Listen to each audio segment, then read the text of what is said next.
WJHD Millville, Atlantic City. This is the Sports Bash with Mike Gill on 97.3 ESPN. Now, live inside the Matt Black Kia Studios, here's Mike Gill.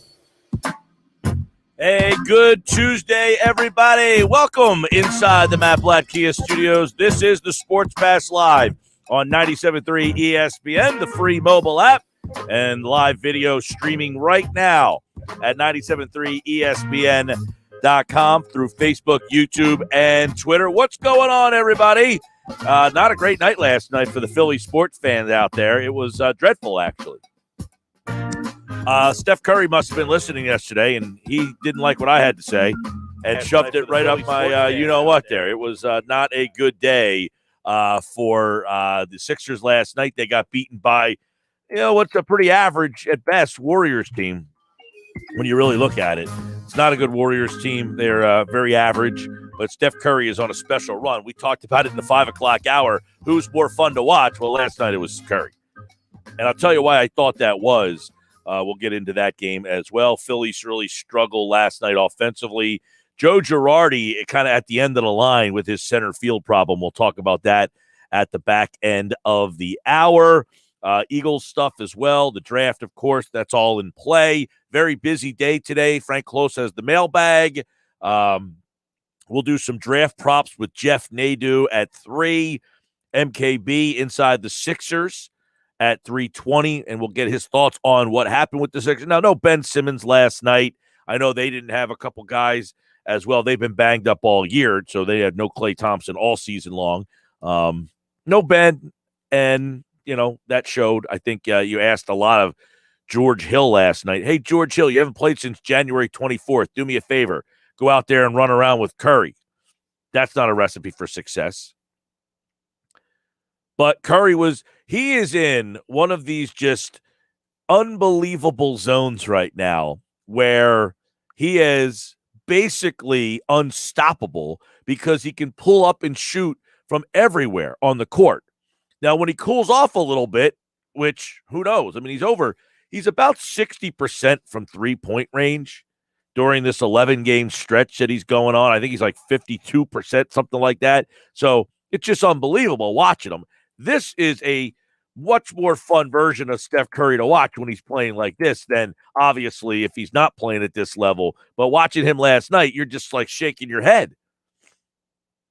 You know what he's really good at that is underrated? I don't want to say it's underrated, but it's an underrated skill. It's underrated for just in general. You know who else was good at J.J. Redick was very good when he didn't have the ball in his hands. And he's running around trying to get himself open. Curry does it almost like he's a little kid. Like he's just a little kid running around and he's got all the energy in the world and you're just not going to be able to keep up with him at the end of the day. You're just exhausted at the end of the day trying to keep up with him. And he's just this kid full of energy, running around in circles, getting himself open. And the guy who's running him around is the dad, and he tries to keep up for as long as he can. But in the end, he's like, my God, this kid has me running around all day. It's like grandpa, but he's not an old grandpa. He's not like the 80-year-old grandpa. He's like the grandpa who's in his 50s and still in his mind thinks that he can do the things that he did when he was in his 20s. Because, at 50, you don't feel like you're that old. And you're chasing Steph Curry around. By the end of the night, you're like, my God, this kid's got a lot of energy, right? That was Steph Curry last night. He's so good without the ball in his hands. I think that is an underrated it's an underrated skill set for anybody, but Steph Curry might be the best at it in basketball. Somebody just texted in, Steph Curry hit another 3 and another 3. And another 3. Yeah, he's still shooting them. But do you guys agree with that?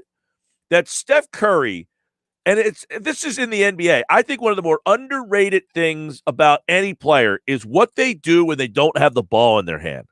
How they get themselves open. Curry just runs you rampant. He runs you all over the place, and you just can't keep up with him. And the thing is, he gets himself open, And if you say, all right, I'll follow you around, I'll chase you around, he'll extend it back a little further. I mean, he was bombing away last night from all over the place. It was just like that. It was fun to watch. It's fun to watch him. That's one of those things where you're like, right now, he's too good. Because all things considered, I mean, the Sixers last night, they're playing shorthanded, which isn't an excuse. You have Joel Embiid. He's probably should be the MVP of the league.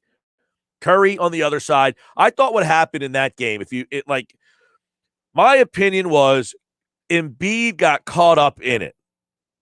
And what does that mean? Embiid saw Curry going up, and Embiid knows what's going on. People are talking about him as the MVP, and then he sees Curry on this historic thing these last 10 games, and Embiid's thinking, I got to keep up with him. I thought Embiid forced a lot late in that fourth quarter, trying to kind of keep up with what Curry was doing. Right? I mean, and by the way, the Sixers last night played without Ben Simmons, and they also played without Tobias Harris. So I'm not saying that's an excuse. That's not a good Warriors team. They had no place to find offense last night. There's no Tobias. Ben Simmons isn't there to create offense for others. And I thought you saw a little bit of those problems. I thought Maxey actually played well, gave him a nice spark. Thibault played pretty well, gave him 31 minutes last night. Kind of an interesting thing to see him get extended minutes. Milton was struggling last night. Milton struggled the last couple of games. Korkmaz didn't have his shot going last night. And how much, we always talk about Ben Simmons. Why Ben Simmons frustrates you. Well, guess what? Korkmaz was probably saying, man, I wish I had Ben Simmons there last night, because Korkmaz isn't getting the same looks as he gets when Ben Simmons is there. And he struggled a bit last night. Thought Curry played well. The other Curry, the lesser Curry. Green had a great game last night, shot the ball terrifically from three. I mean, for the most part, I thought late in the game, if you're saying what happened in that game last night, well, you couldn't stop Curry. Curry made 10 threes last night. It's unbelievable. 10 of 17 from three. He's going to look back on this one day and be like, man, I was in the groove of grooves. What was I doing those weeks to get me in those groove of grooves? Hey, he's on fire right now. 49 last night. You know what else is cool? You remember at the top of the key, Curry kind of ball fakes, and his brother's guarding him. His brother gets off balance. Ball fakes, Steph Curry bangs a three, and his brother's got to be like, what the? And Steph Curry's like, yeah, little brah, I got you again. You can't stop me. Like, that's one of the rare instances, and I say rare.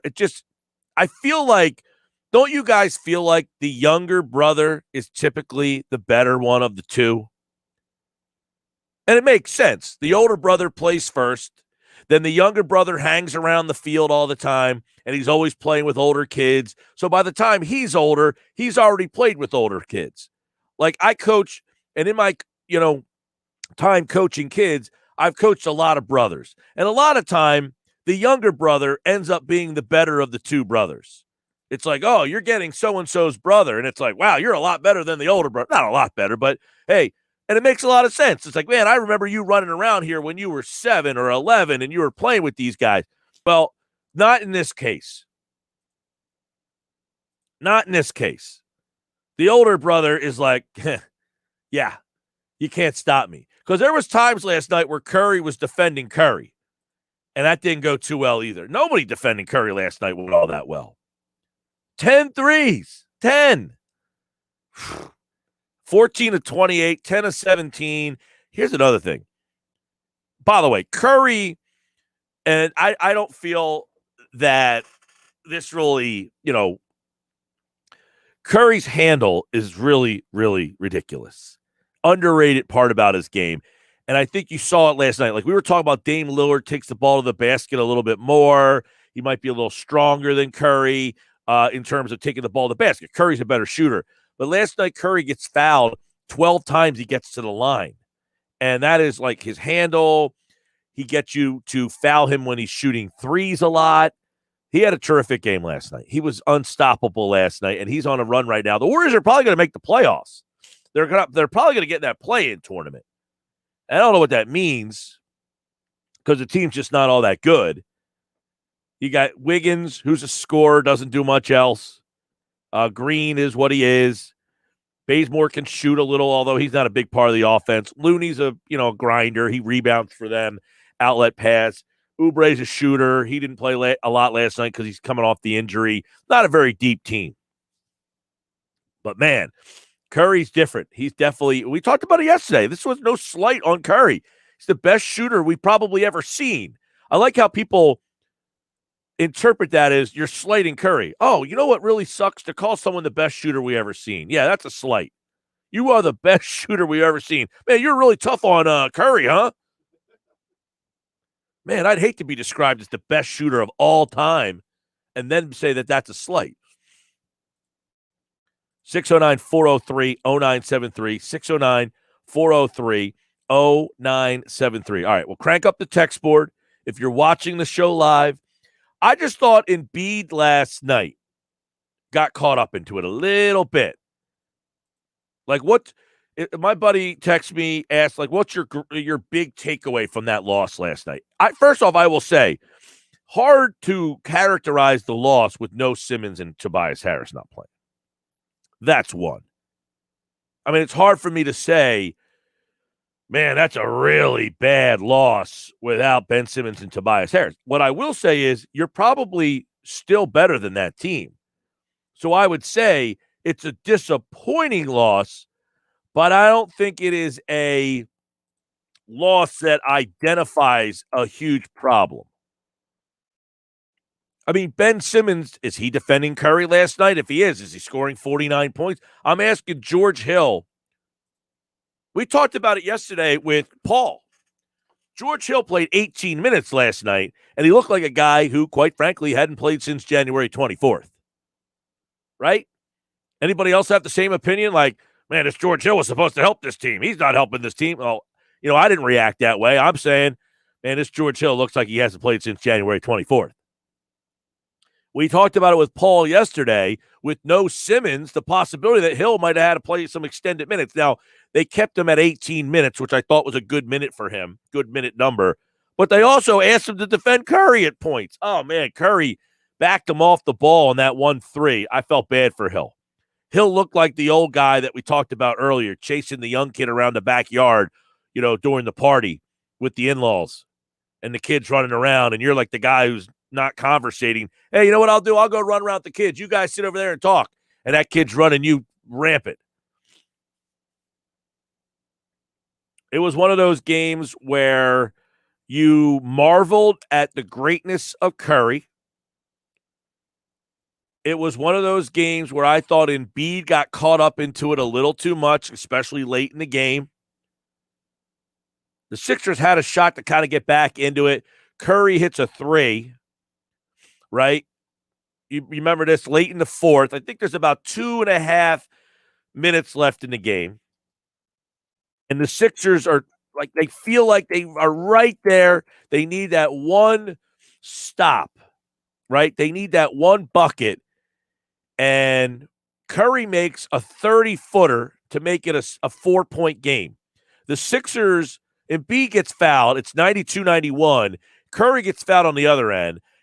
And Embiid pulls up from about 30 feet away, and he misses. Curry comes down and answers with a 30-footer. Bang, 3, and it's 96-92. And then Embiid has a terrible outlet pass. I don't know what he's doing there. Wiggins makes the shot. The Sixers call time. Embiid gets called for traveling. I think he's trying to do too much. It's a 6-point game with 2 minutes left now. So you're still in the game. And what happens? Embiid travels. Curry makes a 30-foot 3, 28-foot three-pointer. So now you're up 8 or 9, I think it was, 101-92 with 2 minutes left. You come down the other end, and this is where I thought it really where Embiid started to force. Because Milton makes the 3, and it's the first 3 Milton finally can. He was having a tough night.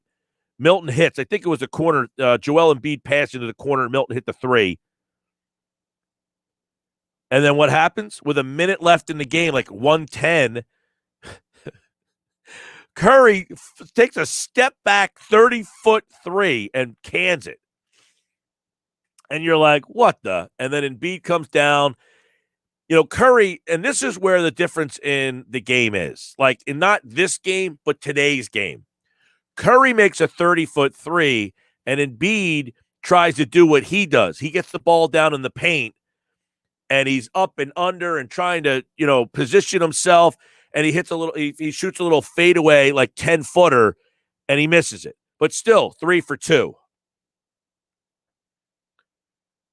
Then Curry throws it away, so you got a little bit of a glimmer there. Remember, Curry throws it over and throws it over someone's head. Danny Green picks it off, so now it's 104-95, and you got about 40 seconds left. And Embiid comes down and pulls up from 3, and he misses. Top of the key. He just jacks a 3. And I think Curry makes a 30-foot 3, and Embiid tries to take the same shot, and then there's the game. So that's really, what happened. It's a 1-point game with 3.5 minutes to go.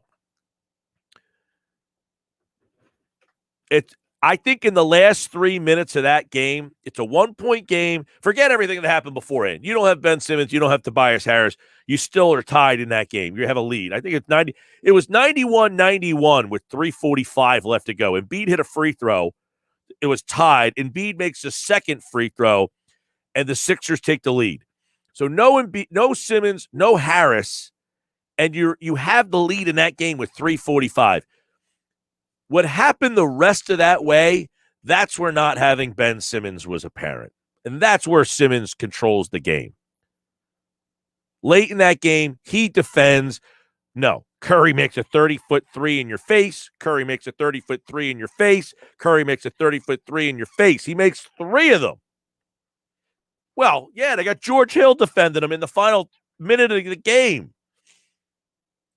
That's where not having Ben Simmons. And I know it's, Ben Simmons, offense. This is where the defense really not having him out there late in that game. You got a 6'10" guy able to run around and defend a guy like Curry.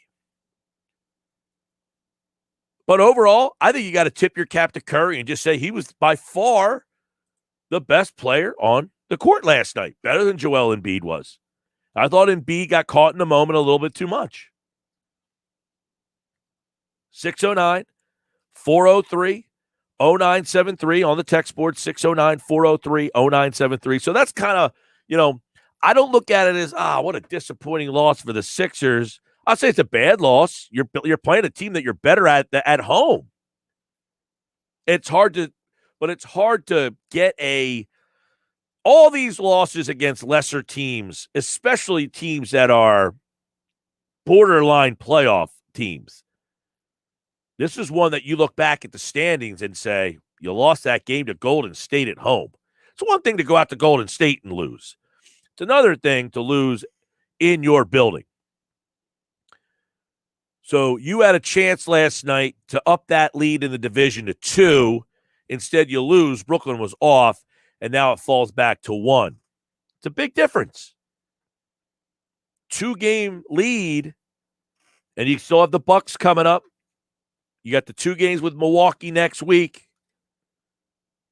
You got Phoenix next week. Phoenix has won 8 out of 10. By the way, Phoenix is 41-16. So for those of you who are not hardcore NBA fans, you're just a casual NBA fan, you watch the Sixers, but you have no idea what's going on out west, Phoenix is not the same Phoenix team that you remember from the last 10 years. They're 41-16. So Philly plays them Wednesday.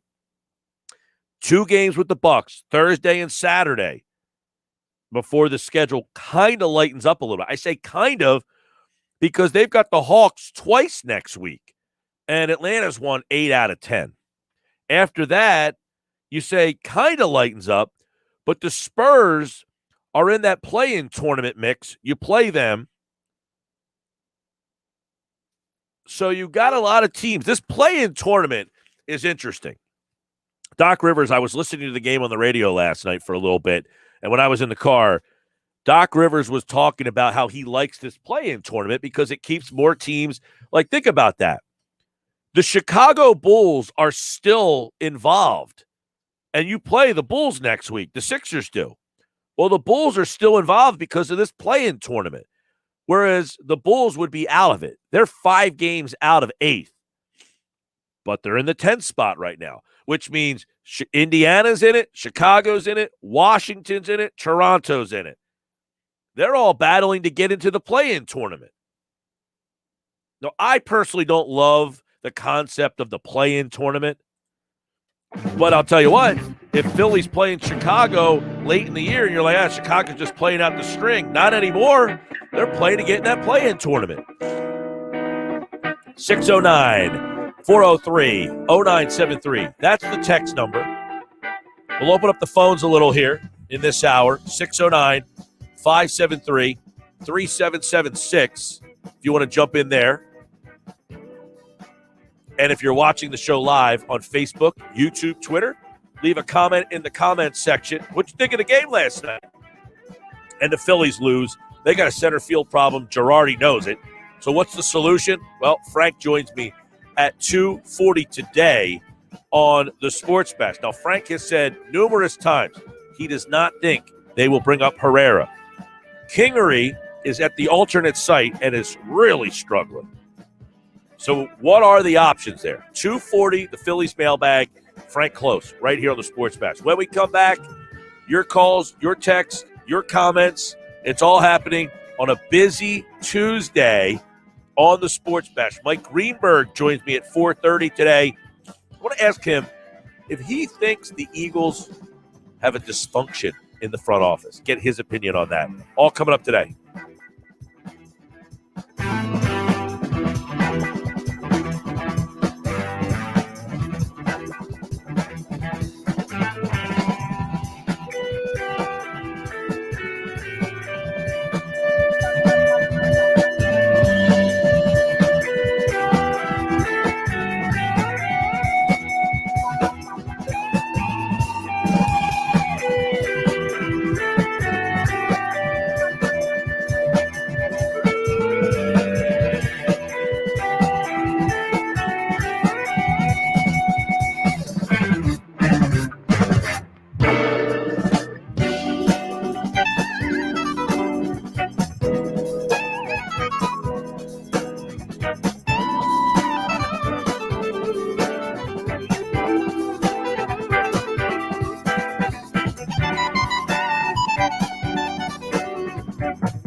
All right, welcome back inside the Matt Black Kia Studios. This is the Sports Bash Live on 97.3 ESPN, brought to you by Dorothy Gale Roofing.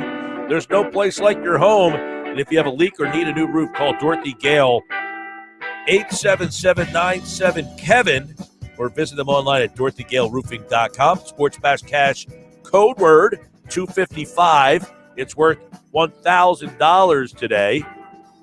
And up to 10 grand. Our lucky winners are winning $1,000, and one lucky winner could win $10,000. It's that easy. Just listen for the Sports Bash Cash code word, and when you hear it, enter it on our website, 973ESPN.com, or use the free mobile app. It's very easy to do. Download the free mobile app. We got winners, all day winners. Every hour, giving away $1,000 of Sports Bash Cash right here on the Sports Bash. All right, what do we got going on tonight? Well, nothing. No Flyers, no Sixers. Kind of a blasé night. We do have Phillies tonight. We'll get into them coming up with Frank. I do want to continue with the Sixers stuff because a couple things I took from the game last night because of the circumstances. One, George Hill, I think, will be a part of the rotation. I think that's they need him to be a part of the rotation. He'll be a part of the rotation. I think that Tolliver, who got no time last night, that was interesting to me. No time for Tolliver last night. Because I thought him and Mike Scott, and we talked about this yesterday with Paul, that Tolliver had a shot to maybe get some of the Scott minutes. Now, Scott played 14 minutes last night and didn't do anything with him. And Tolliver got a DNP. So I thought that was interesting. Thibel's interesting to me because Thibel's a guy, Maxi's a guy that can create his own shot. And the Sixers don't have a lot of that. So I'm interested on how that all kind of shakes itself out. Over on the text board, 609-403-0973. Mike, I told you last week, Steph was listening about what you said like 2 weeks ago. He might have been the way he played last night. Yes, he's been on a streak, but all day, give him his due. I'm not giving Curry his due. I think he's the greatest shooter of all time. That's all. I don't know what more I can nicely say about him. He's the best shooter of all time. I can't be nicer, I don't think. Right? I don't know if I can be nicer. But the text message will say, without Simmons, not as much ball movement. They doubled Embiid. They all got caught up jacking threes. Yeah, that's the thing. I can't take a lot without Simmons. Simmons is the engine to this team. Without Simmons, you don't have a key to the car. You're basically, jumping it. You're sparking it. You got somebody undoing the steering wheel and hot wire in the car. That's what you're doing to get it started. With Simmons, you got a nice push key. You don't need to put it in. You just push the button and the car starts. Without him, you got to hot wire it. And I'm sure the guy who was thrilled to death last night that that Simmons wasn't there was Curry. Glenn and EHT, you're on 97.3. Hi, Glenn. Yo, Mike, what's going on? How you doing? When I think about Simmons being the defensive player he is, and I know he's a defender, and he would definitely defend Curry better than George, but I've watched players at times have career games with Simmons on the floor. So, I guess he turns it on and turns off when he wants. I know Dinwiddie. I'm just particularly saying anytime Curry's going to get his, I don't care if Simmons is out there or not. He'll make it more difficult, but I've seen not many, I've seen players have career nights with Simmons on the floor. Yeah, no doubt. Look, great players are going to have great nights sometimes no matter who's defending them. I'm just saying I think you feel better that if he's out there as opposed to what they had last night. That's all. Absolutely, Mike. And it's so funny when you see the evolution of the NBA, how throughout history they always valued size over skill, a la some taking Greg Oden when Durant was clearly the better skilled player. And as you see the skill of the 3-point shot, are you ever curious why it took the NBA so long to have guys become skilled just at that or make that a big part of their game? I mean, you go back to the guys who we thought were sharpshooters, they only shot like 1 or 2, 3 a game. Right? Yeah. And you're thinking, what happened, NBA Glenn? So long? You know what happened? It took a big man like Dirk Nowitzki to finally kind of feature that part of the game as a 7-footer. And then it kind of was like all these younger kids started to want to do it. I want to shoot threes now, and then, it had to be acceptable at the lower levels to let those kids start to do it. Like now it's kind of common to see it. When you played high school basketball and you were 6'5", you were the center.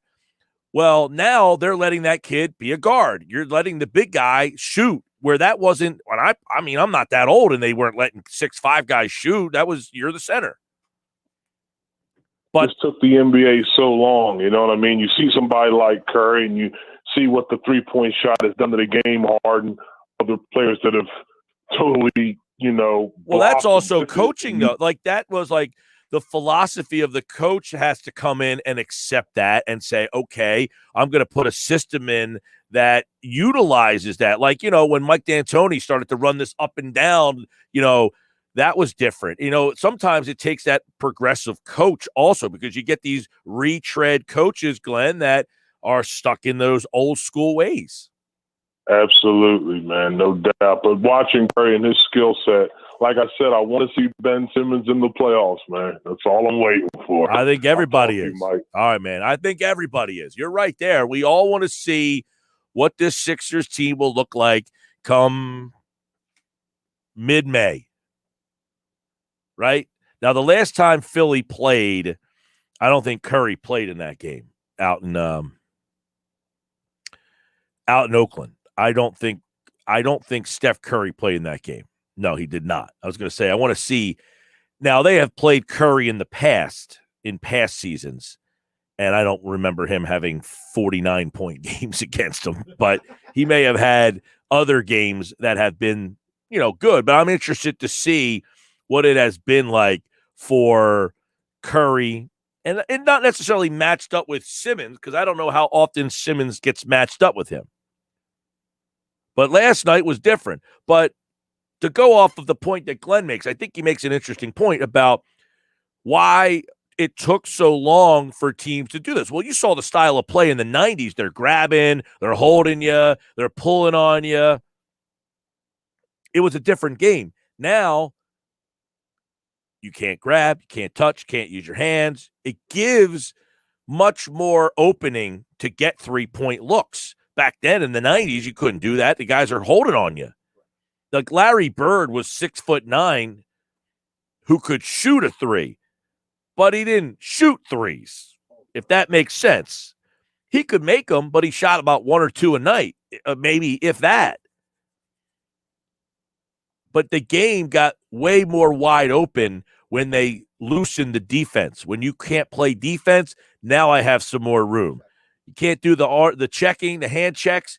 Now I have more room. And when I got more room, now I'm getting better looks. When I get better looks, I can shoot it from further out. I think Dirk was a big part of it all. I think Curry has really changed the game as well to, hey, 3's better than 2. But Dirk was the one who made it cool for the 7-foot guy to start shooting it. When Dirk started to do it, then it became pretty cool. All right, Sports Bash Live, 97.3 ESPN, brought to you by Matt Blatt Nissan. The all-new Matt Blatt Open, Black Horse Pike, Egg Harbor Township, next to Home Depot. Online, mattblattnissan.com. All right, Phillies can't score last night. They can't scratch out one dang run. In today's mailbag, we'll look at the weak bats. We'll look at the center field mess. We'll look at the back end of the rotation. If you have a Phillies question for Frank Klose, we have the mailbag open. He joins me next answering your Phillies questions, 609-403-0950. 0973. If you're live in the video chat, post a Phillies question there, and Frank will answer the mailbag questions. Coming up next here on the Sports Bash Live on 97.3 ESPN, the free mobile app, and watch the show live on Facebook, YouTube, and Twitter.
All right, 2:41 on a Sports Bash Tuesday. It is a Phillies Mailbag Tuesday. Frank Klose is in the house.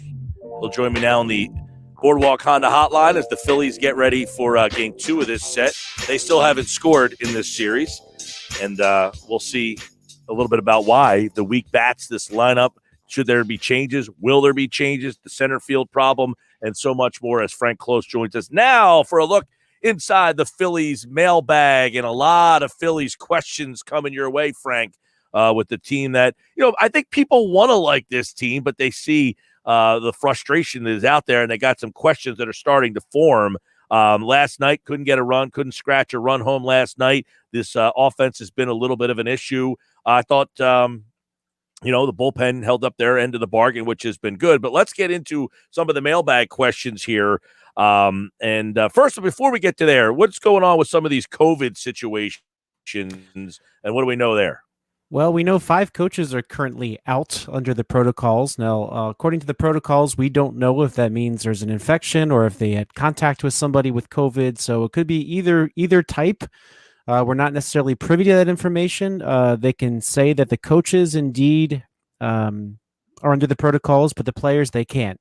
So you just get put on the injured list with no explanation, and then you see when they come off. So if it's not an infection, well, maybe it could be sooner once they get a couple negative tests. But certainly don't want to see this kind of breaking out, because over the weekend we learned about Dusty Wathan. We learned about hitting coach Joe Dillon. You learned about assistant pitching coach David Lundquist. And then the fact that it spread to Paco Figueroa, the first base coach, and I'm forgetting a coach off the top of my head. There's a lot of coaches. So just gives you a little room for pause. Is Jose Alvarado, I guess, is the one guy. They had to make a couple call-ups yesterday, but Alvarado is the one guy out of that mix. I think Matt Moore was another one. We'll get to him in a second. Yeah, so you certainly don't want to lose Alvarado, who is really a strong lefty in the pen, a little wild at times, but certainly replacing him with Christopher Sanchez or Damon Jones doesn't give you that same level of confidence that you'd have in somebody like Alvarado. But hopefully he doesn't have an infection. By the way, also too, the fact that you lost your backup shortstop and Didi Gregorius was a little banged up yesterday, so Nick Maton had to make a little sooner than expected major league debut last night. But so apparently there's not enough players that are out for this to be considered an outbreak, which if you reach that status, then you're allowed to use players that aren't on your 40-man roster. But we'll see what happens. I remember opening day, the Nationals had 10 players out. So that certainly helped them get to a slower start. You don't want to see it get much worse than this if you're the Phillies. Yeah, and by the way, John Heyman did report that no players were positive. The 3 are in the protocols due to close contact. So I guess that's good news there. All right. Speaking of Matt Moore, let's get to that, because he has not pitched well in really any of his outings. So if Matt Moore, who's out with the COVID protocols right now, continues to struggle, what are some of the options? It looks like Vince Velasquez could start a game, which I despise them doing this to this poor guy again, but he looks like he's the next option. But if Moore struggles, what are some of the options out there? Well, the Phillies say, or Joe Girardi said, that if Matt Moore is not back in time for his next start, that it would be Vince Velasquez, which, by the way, Girardi doing that basically gives away that he's on the COVID list, because you can't activate him sooner than 10 days otherwise. But looks like Vince Velasquez is going to be the one that's going to make the start in case, which is kind of a shame, because that kind of hurts your bullpen as well. The Phillies do have the extra arm in the bullpen at least, because Jones sort of replaces Alvarado, and then you have Sanchez replacing Velasquez. But you're getting weaker at every step of the way. And if Vince Velasquez gives you a Vince Velasquez type start, the 4 2/3 Vinny Velasquez special, it's been better than what they've got from Matt Moore. But I think when you're looking at Matt Moore, they paid him $4 million, so he's going to hang around a while. That they paid Vince Velasquez $4 million, so he's got to hang around a while. So I know, provided that he gets back soon, you're going to see Moore make some more starts, and Moore is he's going to face not the Braves, not the Mets, not the Cardinals soon enough. All 3 of them are good offenses, and the back end starters, you expect to have some games like that. You got to hope that his veteran pedigree is going to help him sort of even things out. But my opinion, and I really kind of want to go back and look a little bit more closely, he seems to start out okay and then falls off a cliff very quickly. So is this a situation where he doesn't have the stamina build up yet? Is this a reason to consider Matt Moore for the bullpen, knowing that he gets the earlier outs? But certainly the second times around the starting lineup, they seem to be hitting him. Cole Hamels not out there. Would he be a guy the Phillies would have any interest in? Is out there, I should say. Is he a guy the Phillies would have any interest in? That was part of the question. Yeah, I just don't see it. He's the nostalgic pick, but if you're about nostalgia and you sign this guy and he comes in and gives you 3 clunkers and gets cut, that's not going to do much for his nostalgia, right? It might, in fact, ruin his legacy. So there are many guys out there. Anibal Sanchez apparently is getting interest from some teams. I don't know if the Phillies are one of them, but there's plenty of guys out there that pitched a lot in the major leagues that could be signed and will be signed by other teams.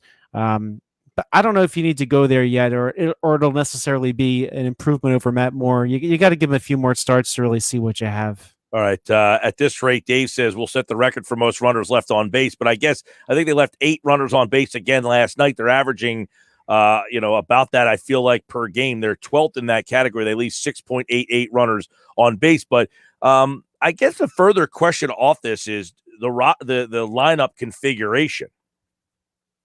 Yeah, I think one reason for it, and I was digging into the numbers. The all-time record is the 1941 St. Louis Browns, who left 1,334 in a 154 game season. That was 866 for the whole year. So, but right now the Phillies are behind the Los Angeles Dodgers, so they're probably leading the way just because they have so many runners on all the time at 8.24 a game, and the Arizona Diamondbacks are at 8.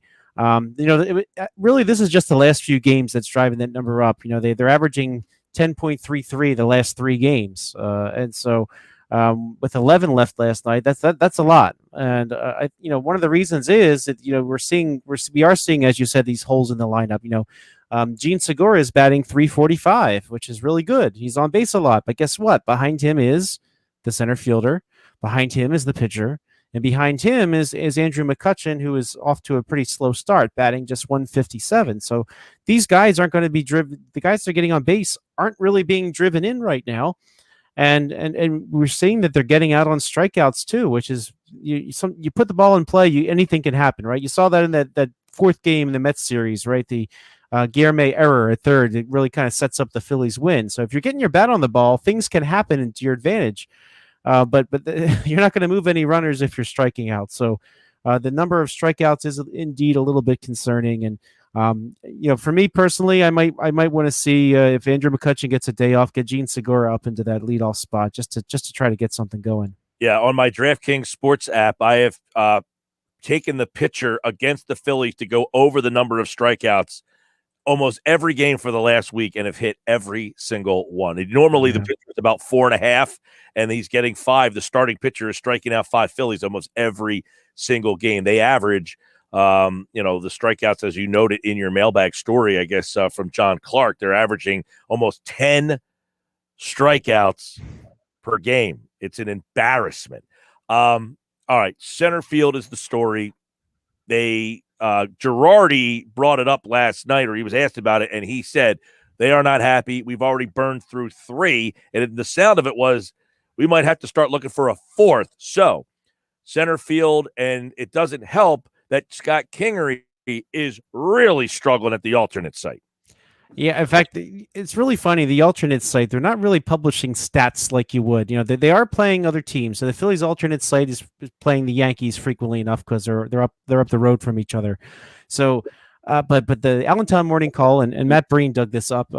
Reported over the weekend that Kingery was 1 for 26 with 12 strikeouts. So going into the season, this will lead us to Odubel Herrera, who I thought had no shot. So for Odubel Herrera to get a chance, you would need Adam Haseley to fail, you would need Roman Quinn to fail, you would need Mickey Moniak to fail, and Scott Kingery to fail. And what do you know? Here we are. But certainly it's just mind-boggling. The last time a starting center fielder got a hit was April 4th. Jeez. And that was Adam Haseley, who was hitting 222. I mean, you would love to have your center field position hitting 222 at this point. And really going into the season, I thought, man, if the number 8 hole hitter hits 225, you might be able to live with it, but they're literally hitting nothing. So here's the problem. you brought Mickey Moniak up. You said he's going to play. He's got 8 strikeouts and 12 at bats and 2 walks. You got to think he's not going to keep that pace. And if you really brought him up to play, Do I? you got to let him go for a little bit, I have right? to think that though, Frank. He stinks. Moniak stinks. I mean, they can't see that. I don't understand how they can't see that. He's overmatched. He stinks. Yeah, he so far he looks that way. But I mean, if you brought him up to play, you're going to bench him after 4 starts. You got to give him a little bit more time, which is unfortunate to say. Now as for Roman Quinn, I think you've seen enough. This he might profile as somebody who's the ninth inning pitch runner. The sad part about Quinn is that notice even last night the Phillies went to Andrew Knapp as a pinch hitter. Their backup catcher batting in the 9th inning is something that was a sign that they were flawed a couple of years ago. Well, guess what? He's doing it again. So that they got to do something. But the problem is nobody's making a trade right now. There's the teams that are the quote unquote bad teams are kind of hanging in it if you look at the numbers. So where do you get somebody? I mean, teams have there might be some nice guys that are in AAA somewhere that you might be able in the past you might be able to get, but everybody's worried about COVID outbreaks. They don't want to subtract from their alternate site right now. So I mean, all this if it doesn't go well over the next few days, Matt Breen of the Inquirer reported they actually are considering Odubel Herrera, which is something which was just unimaginable when the season began. Because again, 4 players would have to fail for him to come up, and what do you know? Here we are. Yeah, and I don't think. Look, I know that you have been pretty steadfast on that it's not going to happen. But at what point do you say this was a guy who made an all-star team, hit the ball over the fence 4 times in a short amount of spring training games? He at least gives us some credibility in that 8-hole spot, which right now we have none. Well, the thing is, even Joe Girardi, he did an interview with MLB Network Radio yesterday. Yeah. And he referred to Herrera as being very inconsistent down there. So, his 222 in the spring, which of course is not wonderful, that was basically if you have 3 hits, do nothing for a week, and then have 3 hits. Yep. So like, is that going to help you anymore if you have 6 days in a row where he doesn't get a hit, but he does go 4 for 4 some other night? So if he that was against AA pitching at spring training, so I don't know that necessarily inspires any confidence. They have great options out there. There's no question about that. And I'll tell you what, I think at this point, I hate to say this because it's far from ideal, but you're almost at the point where you have to say, hey, Bryce, can you run out to center for us today? We'll put Matt Moore in right. Then you just try to get a defensive replacement late in the game if you've got a couple of run lead. Like, I mean, really, you're getting to that point that you got to do something. Yeah, Matt Joyce would play right, you're saying, and then Harper would play center field, and you go that way. You say something about McCutchen, too, but he's really struggling at the plate, too. Yeah. We don't have another leadoff option either. We got like 20 seconds on that, but is there any other leadoff option? Gene Segura is batting .345. Put him in the 1 hole.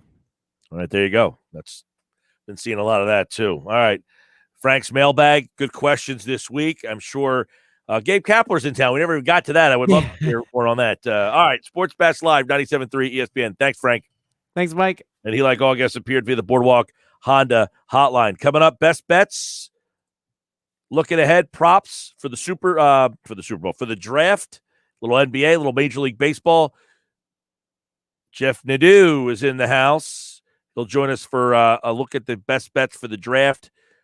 Those futures for Offensive Rookie of the Year. I like those ones. There's good bets with some of the interesting names there. You're going to have like 9 offensive players drafted in the first round before a defensive player is taken, most likely.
All right, hour two of the Sports Bash Live, 97.3 ESPN on a Tuesday. A little light tonight. No Sixers, no Flyers. Got the Phils.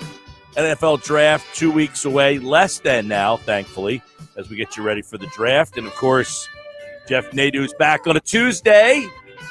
There he is. If you're watching the show live on the video stream, if you're listening on the radio, and, of course, on the free mobile app, we got a lot to dive into as we are getting close to the NFL draft. We got a lot of NBA down the stretch. And, of course, Major League Baseball is kind of hitting its first month of the season here. What's going on, man?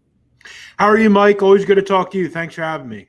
Yeah, man. It's the weather's starting to change a little. I like this. Starting to get nice out. I like that light being out there a little long. When I get out of work in the winter, it sucks. You know, I go outside, it's dark, and now it's nice. It feels like I want to do something when I'm out of here, like baseball. So I want to kind of get your you've got, 3 weeks now of seeing some baseball, trying to get some trends from you on what you're seeing from the baseball season early on. I was just talking about if you bet the starting pitcher over against the Phillies, 4.5 is always the number, I feel like. I've hit that almost every single – that guy strikes out at least 5 Phillies every night, the starting pitcher. Yeah, I mean, and on the other hand, when you're looking at some of the Phillies – rotation problems, I mean, I've made a killing on fading Matt Moore, you know, from a team total standpoint. I mean, Matt Moore is – I think there's a question of whether Matt Moore should be in the major leagues at this point. We've kind of – as the season kind of creates itself, I've always found these guys that just aren't necessarily either – they don't belong in the major leagues right now or down the road. But Matt Moore does not belong on a major league roster at this point, in my opinion. He's gotten shelled in every game he's pitched in. And the team totals for these teams have been, again, as you said, a team total is generally in most instances 4.5. Now, if you have a higher end offense, it might be 5.5. But, you know, Matt Moore is getting crushed. I mean, he gave up the 9 against Atlanta, gave up 4 in the Mets and the Cardinals. And we always know their bullpen can give up more. So, yeah, I've found those trends as well, and Matt Moore's been a constant in that. All right, so in Major League Baseball for the first 3 weeks, do you have any other thing besides Matt Moore sucking, and I agree with you, that stands out to you? About when baseball's hard sometimes just because there's so many different things to bet, so I try to find something, and like I said, I used to bet a lot, no runs in the first inning. I felt like these teams kind of, and I was hitting on that for a while, and then that kind of went away. But, like, is there something that you kind of are looking at in this early season baseball? Well, you know, I always am a guy, Mike, that in pro sports mostly, I focus a lot of the time on teams that maybe other folks don't want to get involved with, kind of trying to find those spots where a team's just too overpriced or too underpriced. I made some money early betting on a team like the Baltimore Orioles, you know, kind of isolating pitchers that I like a John Means or someone like that. And I've always done pretty well doing that. You know, interestingly enough, Mike, last night, I thought the Giants had kind of an interesting spot. I mean, I think on paper, a lot of people that back the Phillies maybe overvalue how good they are at times in certain instances. And yeah, I feel like the Giants have been kind of undervalued. I think lineup-wise, they've been decent. You know, their pitching's been okay. I liked Kevin Gausman, but, you know, the line looked a little short. But I've always kind of found ways to just kind of isolate games that I think the numbers are just too small in or they don't look right or whatever. Now, with the Phillies tonight, you know, you have kind of an interesting spot with obviously Wheeler on the mound. I don't generally lay much over $1.20, $1.25, but you look at this spot, there are two issues with laying a run line at home. Obviously, you're not going to probably get the last opportunity to hit. So if you're up 1 run, you're not going to get that opportunity. And again, you know, the line's high, so you kind of almost have to lay the 1.5 here for there to be any value. I would try to find books that have a -1 option, and you can create a -1 option on your own, but a book like Unibet, they have a -1 option, and it gives you kind of a better draw no bet option where in the case that they win by 1, you don't lose. And that's what hurts run line bettors occasionally. All right. You know, Prop Swap is a big supporter of the show. They like you. They like what we do. So I want to, you know, because the NFL win total numbers came out the other day. So this is a good prop swap scenario. You can buy these tickets now, and then as the season's going on, you can sell it at a place like Prop Swap. So, Jeff, I want to kind of look at some of the win totals. Let's start inside the NFC East. We got Dallas, over under 9.5. Now, remember, 17 games this year, not 16. So for the people out there, remember there's one extra game. So they're saying Dallas about a 500 team, 9.5. I feel, see what you feel, I feel I'm going over there. Yeah, I think for me, and I will say this kind of as just kind of a better in my own right, I am. I think win totals are probably particularly difficult to sell just because you're really not getting, as far as the return's concerned, if you, again, Mike, lay 110 on the Cowboys to win over 9.5 wins. Now, we can talk about it from a standpoint of a pure just talking about it, but I would more or less look at, and again, you could do whatever you want, but if you're going to get a way better bang for your buck, and if you, let's say, believe the Cowboys are over 9.5, that would intend that you imagine they make the playoffs. I will say 9.5 seems high. When you look at the Cowboys, there's obviously some question marks. I mean, Dak Prescott's coming back from a big-time injury. They have a guy in Mike McCarthy who I think was good. He's kind of average. He's better than Jason Garrett, but is he that much better? You really like the skill positions. You like the offense. I'd have to imagine in the draft they really continue to help their football team. And that's really the big thing with Dallas. Can these young players like a Trevon Diggs, like Jordan Lewis, like these young guys, can they come in and kind of matriculate in a top-level players? Because defensively, they've had problems over the years. We all know that. They need to stop obsessing over the offense. And I've heard rumblings that Jerry Jones is enamored with the local product, Kyle Pitts, and he's going to go up and get him. Now, I don't think that's a bad decision because if you put Kyle Pitts on the Dallas Cowboys, they are the best offense in the NFL or one of the best offenses with a healthy Dak Prescott. Right. But the continued issue for Dallas is defensively. Yeah, I agree. I even said last year, I know they loved, and Lamb's a great player, but if they got a first-round pick last year and then had followed it up with another player, they would have a very good offense with two very good defense. And that's the issue with them defensively. There were so many good receivers last year. You could have got a really good receiver in the second round and really addressed the defensive issues right out of the gate, as you said. Yeah, all right. And by the way, you're right. On the prop swap, the good value would be, and I have those odds in front of me, is the offensive rookie of the year. Because I think that was going to be, you could get, Chase, Waddle, Smith, all at about 14-1. You buy all three of those tickets, and if one of those guys is the favorite, you can really try to swap that thing. I think this is a great draft. You're going to have 9 players, offensive players drafted in the first 10 picks, most likely, that you can go out and buy those tickets. If one of them starts to run away, bam, that's where you sell that thing. And futures are all about kind of looking down the road. I did a video today about college basketball and kind of keeping up to date with transfers and jumping on these things when other people aren't. That way, long term, you're getting great value on some of these numbers. And just by having the ability to understand, okay, Jamar Chase, I think, is going to go here.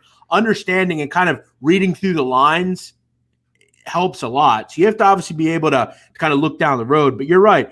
Obviously, when you're taking an offensive rookie of the year, you have to look at the situation and say, okay, is this player going to a spot? Like Kyle Pitts, I think, is a fascinating option because I think in the case that a Dallas takes Kyle Pitts and moves up and takes Kyle Pitts, that could be a really great situation for Kyle Pitts.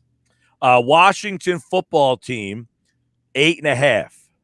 Yeah, I'm pretty high on Washington. I think they're going to win this division. I'm actually really happy. And I know people get on Daniel Snyder, and he's not a good owner, but when you look at the football team, I mean, this team has been made through the NFL draft, and I almost look at them as an Eagles fan, and I'm enamored by the ability that they've had to draft high-level defensive players. It's been impressive.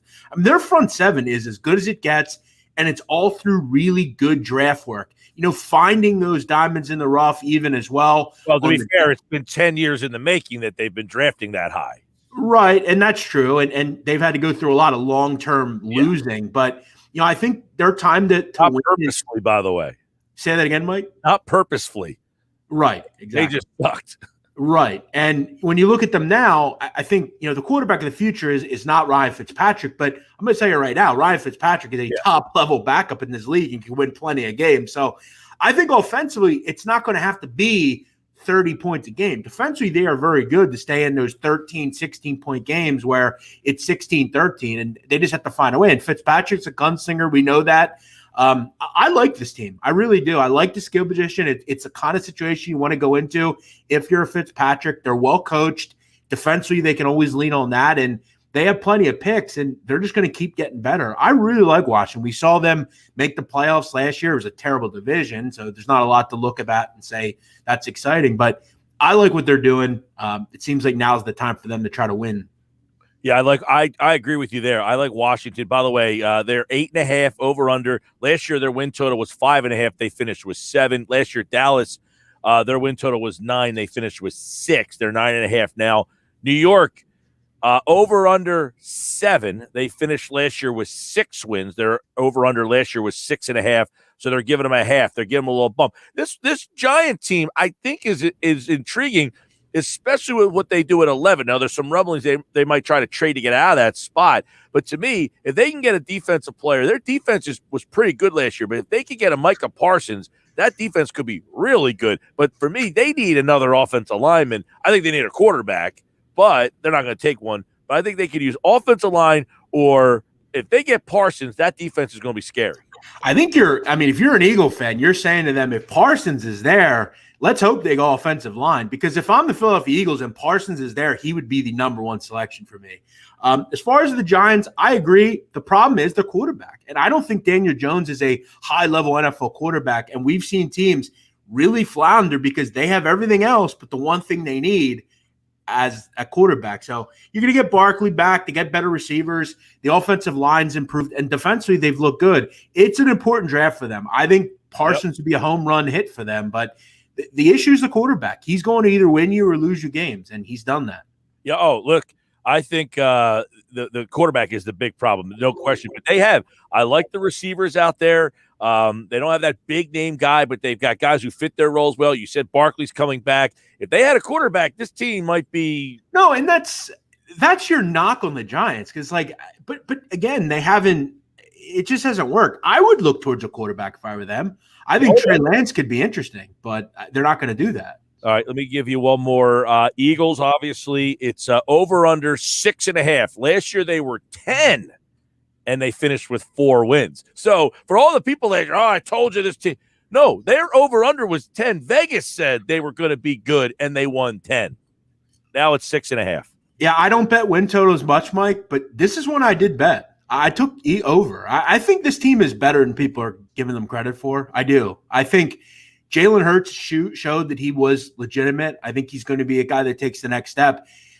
It's now or never for Howie. We've talked about that. I don't need to go into that issue. We know Howie struggled at times drafting, but it's now or never. You got to make the right decisions. You got a new regime in here. I think one that we're kind of enamored by. I like the Gannon thing on defense. You look offensively, if they can get a big play receiver, in the first or second round, they're not that far off offensively, I don't think. You got Miles Sanders. You got an offensive line that's going to be fully healthy. That is something. If they take an offensive lineman, I got a video last year, Mike. It went viral. I had 5 million views on the video. I might get more this year. If they take an offensive lineman in the first round, I'm going to go absolutely nuts. And I mean that. They do not need an offensive lineman first or second round. It's not needed. Take a receiver or a defensive cornerback or linebacker, and the only linebacker you take is Parsons. If it's not Parsons, it's a corner or receiver. Defensively, I don't hate their front seven. I think it's actually quite good if they can get a linebacker, which they will in the first or second round. Corner, you got Slay. You add one more corner. They're not that far off. I don't think they're that far off. I think 6.5 is too low. I agree. I totally agree. I feel like people think that this is a dumpster fire team. That offensive line was in shambles last year. They should be healthy this year, and if they're healthy, that changes the dynamic of everybody. Rieger, the quarterback, the tight end, the running back, all are better if that line is together. You got something that you like tonight? I will say I think the the Phillies Giants. You got Zach Wheeler on the mound. Again, I don't like to lay the 155, but I think in this spot, why not just take the minus a half a run in the first 5 innings? I'm confident that they score a run or two off this Logan Webb kid. He's a spot starter. He's not a full-time starter yet in the majors. He's a bullpen guy. Wheeler's been very good. I think they have the lead after 5 innings at home. I'll take a shot with that. It's 120-ish, not bad. At Jeff Nadu, BMOC. Of course, on Tuesdays, we kind of throw it all around. We got the draft next week. We'll get into more draft stuff. And, of course, he, like all guys up here, be the Boardwalk Honda Hotline. Jeff, good to see you, man. I did get your text, by the way. I was having some problems. I got a new phone here, so I got it. I will respond. Thanks, Mike. Always appreciate you. Later next week. Gotcha. Sounds good. All right, see you. Later. All right, Jeff Nadu right there on the Sports Bash. Yeah, I got a new phone. I got all sorts of problems with the phone. I'm trying to get people's numbers and put it back in, so I will it's a mess. It's all right. All right, coming up on the other side, inside the Sixers. Michael Kasky-Blomain. Michael Kasky-Blomain, he reached out to me yesterday, and he said, let's start talk more Sixers, you and I. I said, hey, Tuesday, inside the Sixers. So MKB is in every Tuesday. CBS Sports national NBA writer who covers the Sixers says, hey, let's do inside the Sixers. I said, hey, I'm in. So inside the Sixers with Paul, Mondays, Wednesdays, Fridays, MKB on Tuesdays, Keith Smith on Thursdays. And that's coming up next.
.322, it's Sports Bash 97.3 ESPN. Sixers lose last night,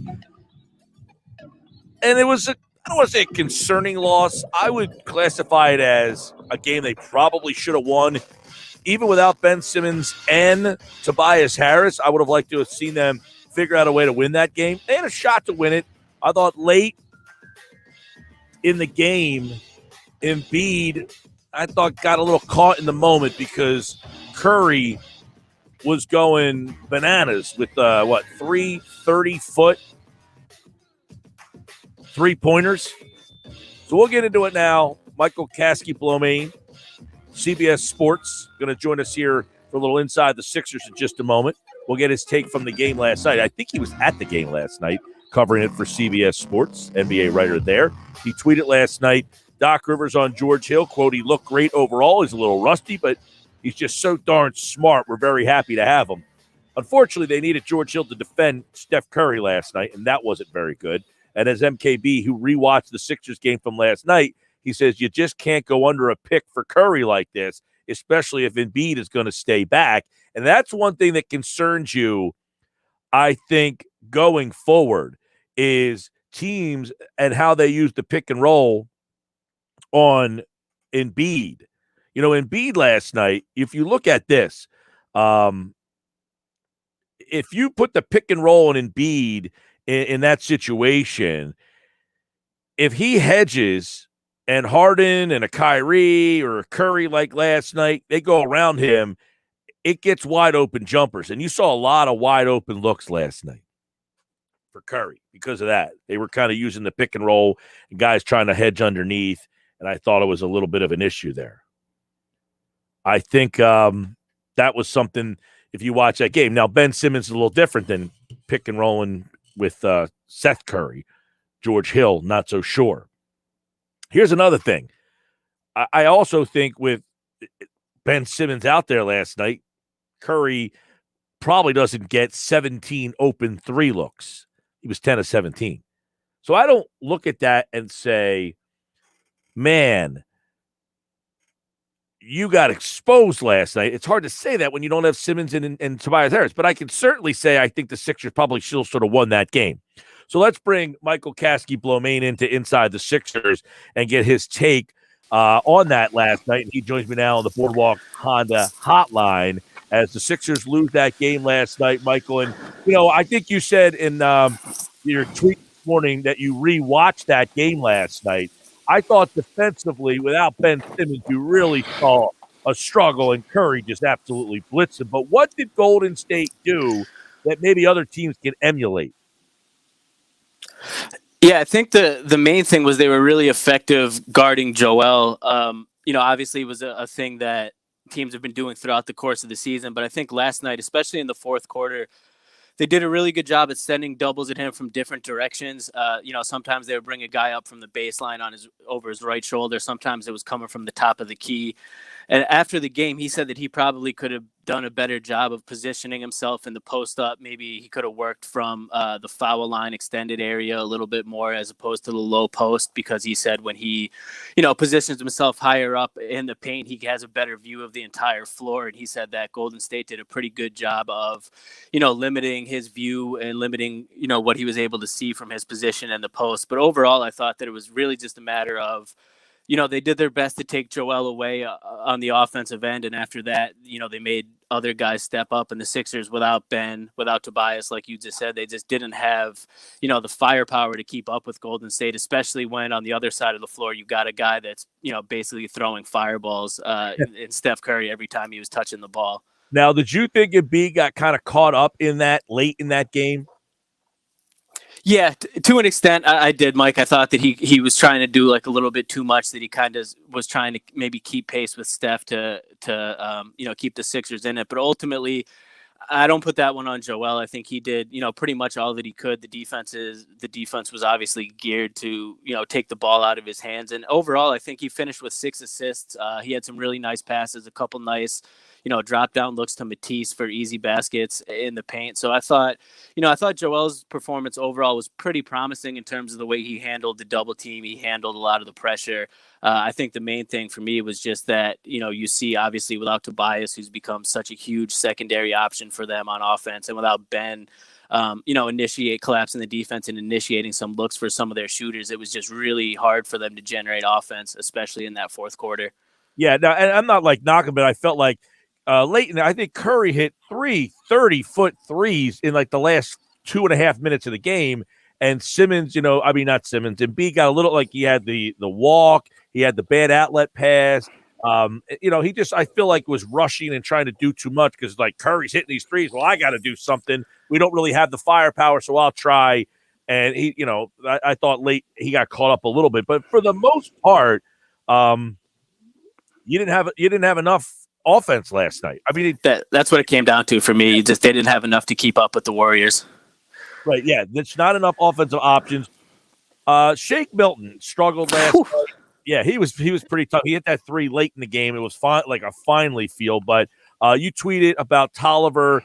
Doesn't look like they really have a lot there. So I guess the question goes back to: do they have enough depth for you again when you look at this playoff rotation? What are they going to do? About 8, 9 guys here? Yeah, I mean, honestly, Mike, I think there's a chance that they go up to 11 deep. Not necessarily, not in the same game. I'm not saying that, but I think their postseason rotation will really depend a lot on matchups. Like, I think in certain situations, you'll see Matisse get a lot of those forward minutes off the bench. If you're facing a team like Brooklyn, obviously, for example, or another team that has, multiple perimeter guys that they need to lock down. And then in certain situations, I think you'll see Furkan get some of those minutes when they need the spacing and some additional offense around Joel and Ben. I think Doc has been, he's praised Furkan throughout the season. He's been pretty happy with what he's brought. So for me, I do think they have enough depth. Granted, as long as all of their guys are healthy. I think if they had either Ben or Tobias in that game last night, they walk away with a W. I think they would have had enough on the offensive end, even with Curry going, ballistic and dropping 49. So I think if all the guys are healthy, they have all the pieces there, and I think they're deep enough that they can contend with some of these other teams that also have a pretty deep bench. George Hill got his first minutes last night. I mean, he obviously looked like a guy who hasn't played since January 24th.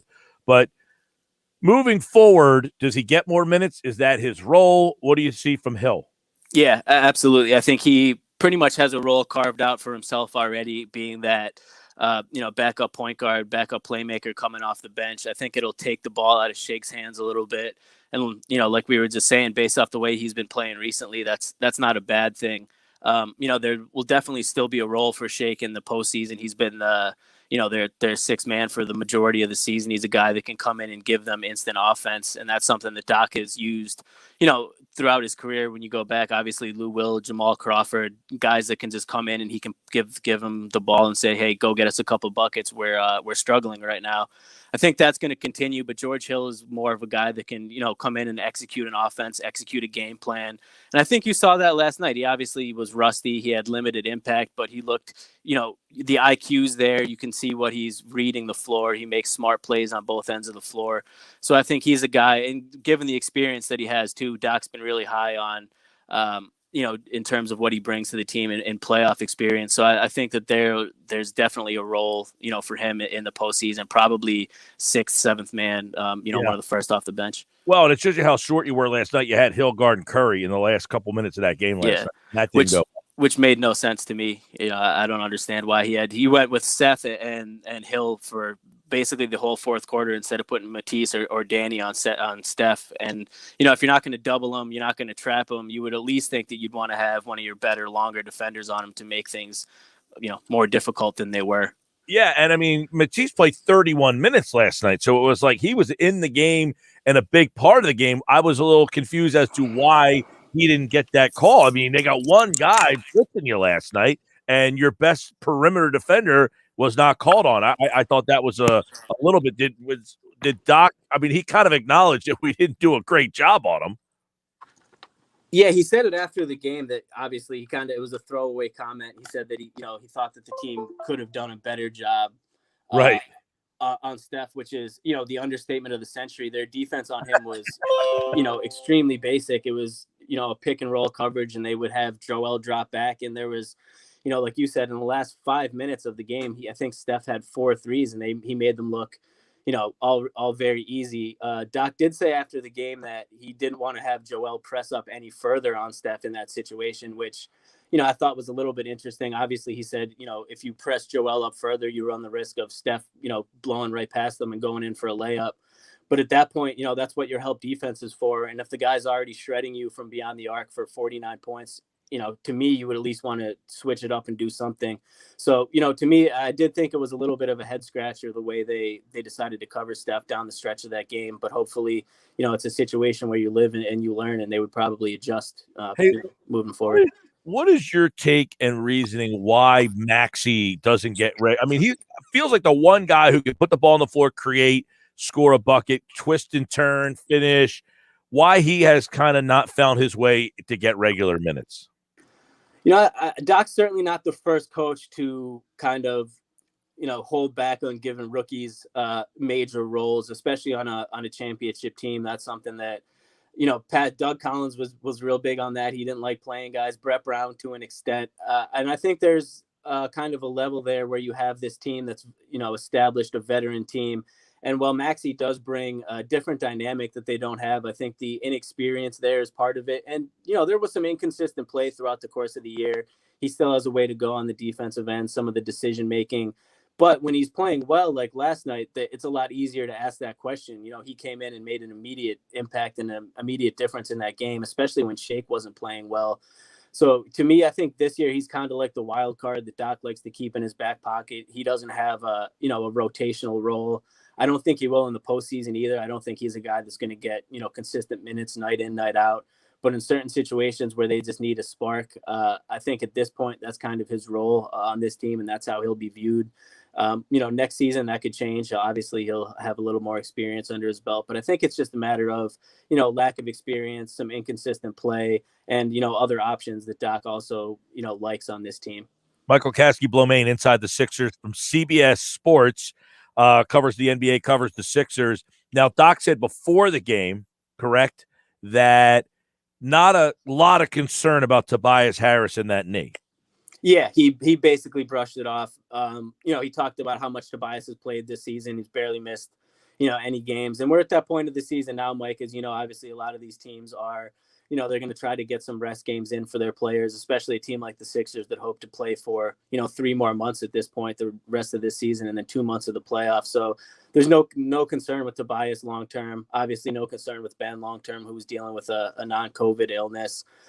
They should, if not back by tomorrow night against the Suns, I would expect both of them back in the lineup for the 2 games against Milwaukee coming up this weekend. All right, MKB, you cover the Sixers, you go to most of the games, but you also cover the league in general. So you're looking at this East, the top 6, the way some of these teams are playing. Atlanta's won 8 of 10, Boston 8 of 10, New York's won 6 in a row, 7 out of 10.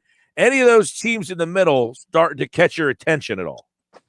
Absolutely. I mean, not in terms of a team that I think could give the Nets or the Sixers, a real run for their money in the conference. But, some of those teams, like you said, the Hawks, the Knicks are up and coming.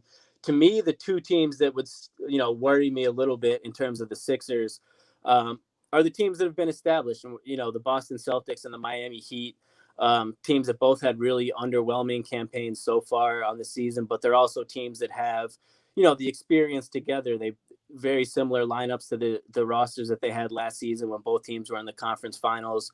Both teams had a lot of talent. They didn't live up to their potential so far this season for, whatever reason, COVID, injuries, things like that, inconsistent play.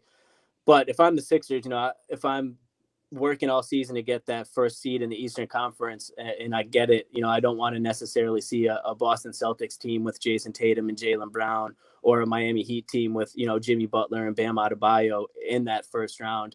The other teams could make it an interesting thing, but I think, the Knicks, the Hawks, the Hornets, I think ultimately the Sixers would be able to take care of, any of those teams. Yeah, right now, those 3 teams, that Atlanta, Boston, New York, they are playing some of the best basketball Yeah, it's definitely in the Eastern Conference, but some of the best in basketball. There's some teams out west, by the way, that are playing pretty good. Phoenix has been fantastic. They play Philly tomorrow. The Clippers have won 8 of 10. Denver's won 8 out of 10.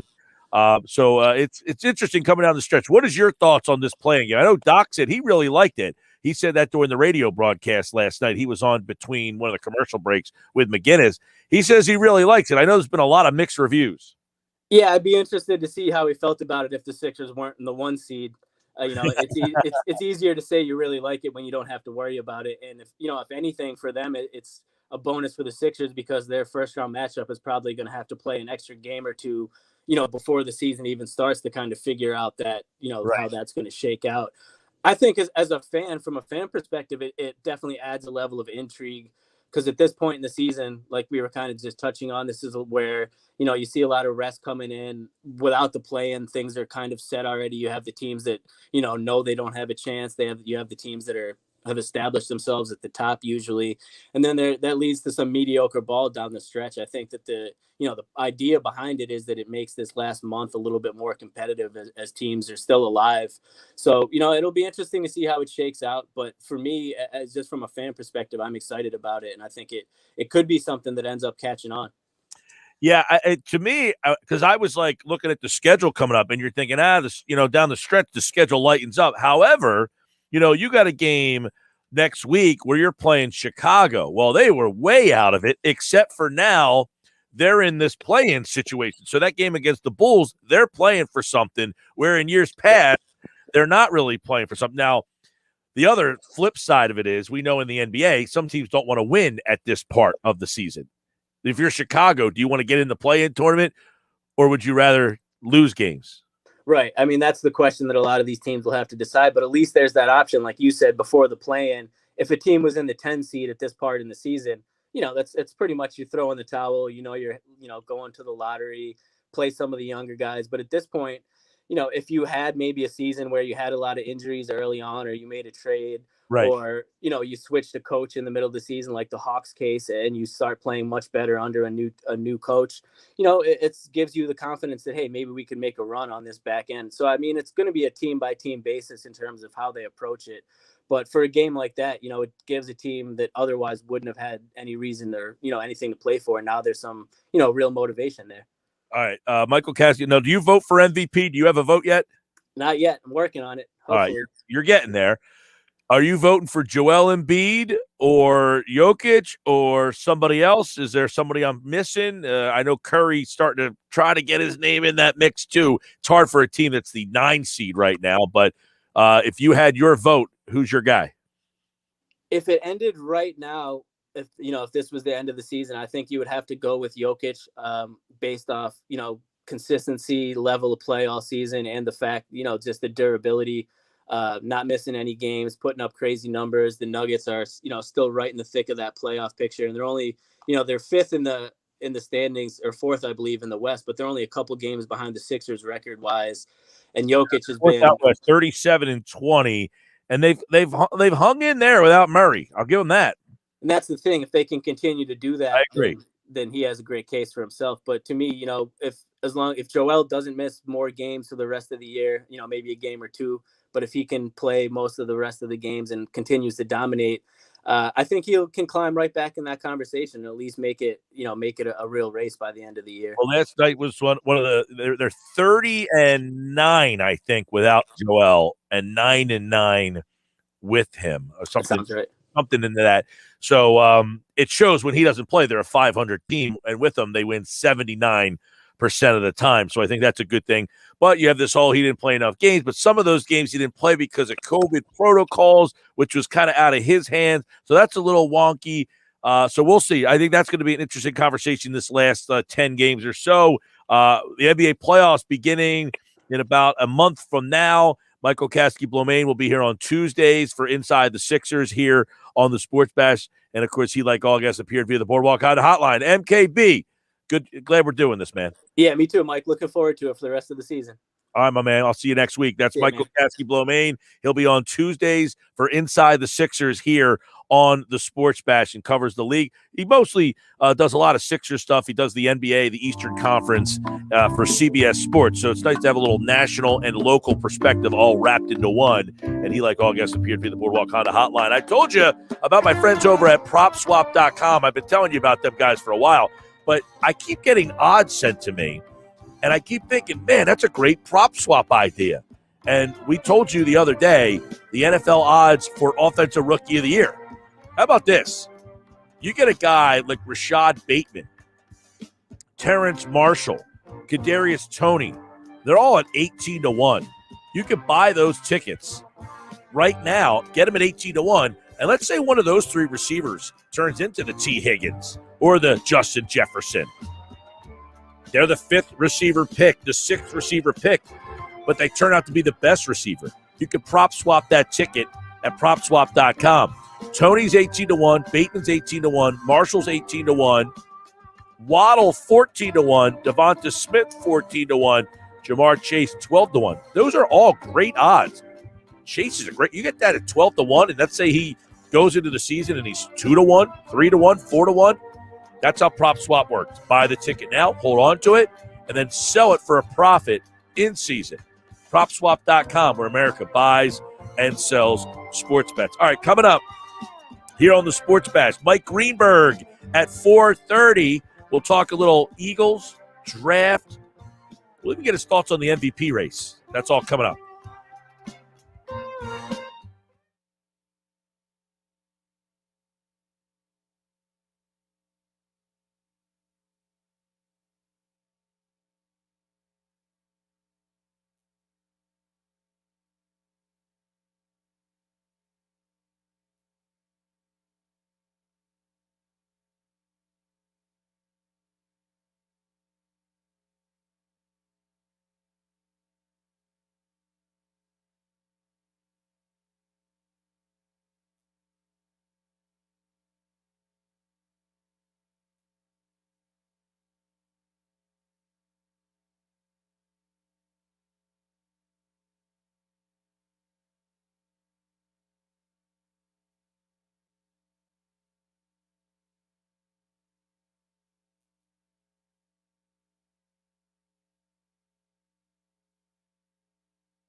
Call Jenkins for heating, air conditioning, installation, service, and maintenance, plumbing, or drain cleaning service, 609-641-6440 or JenkinsPlumbingHeating.com.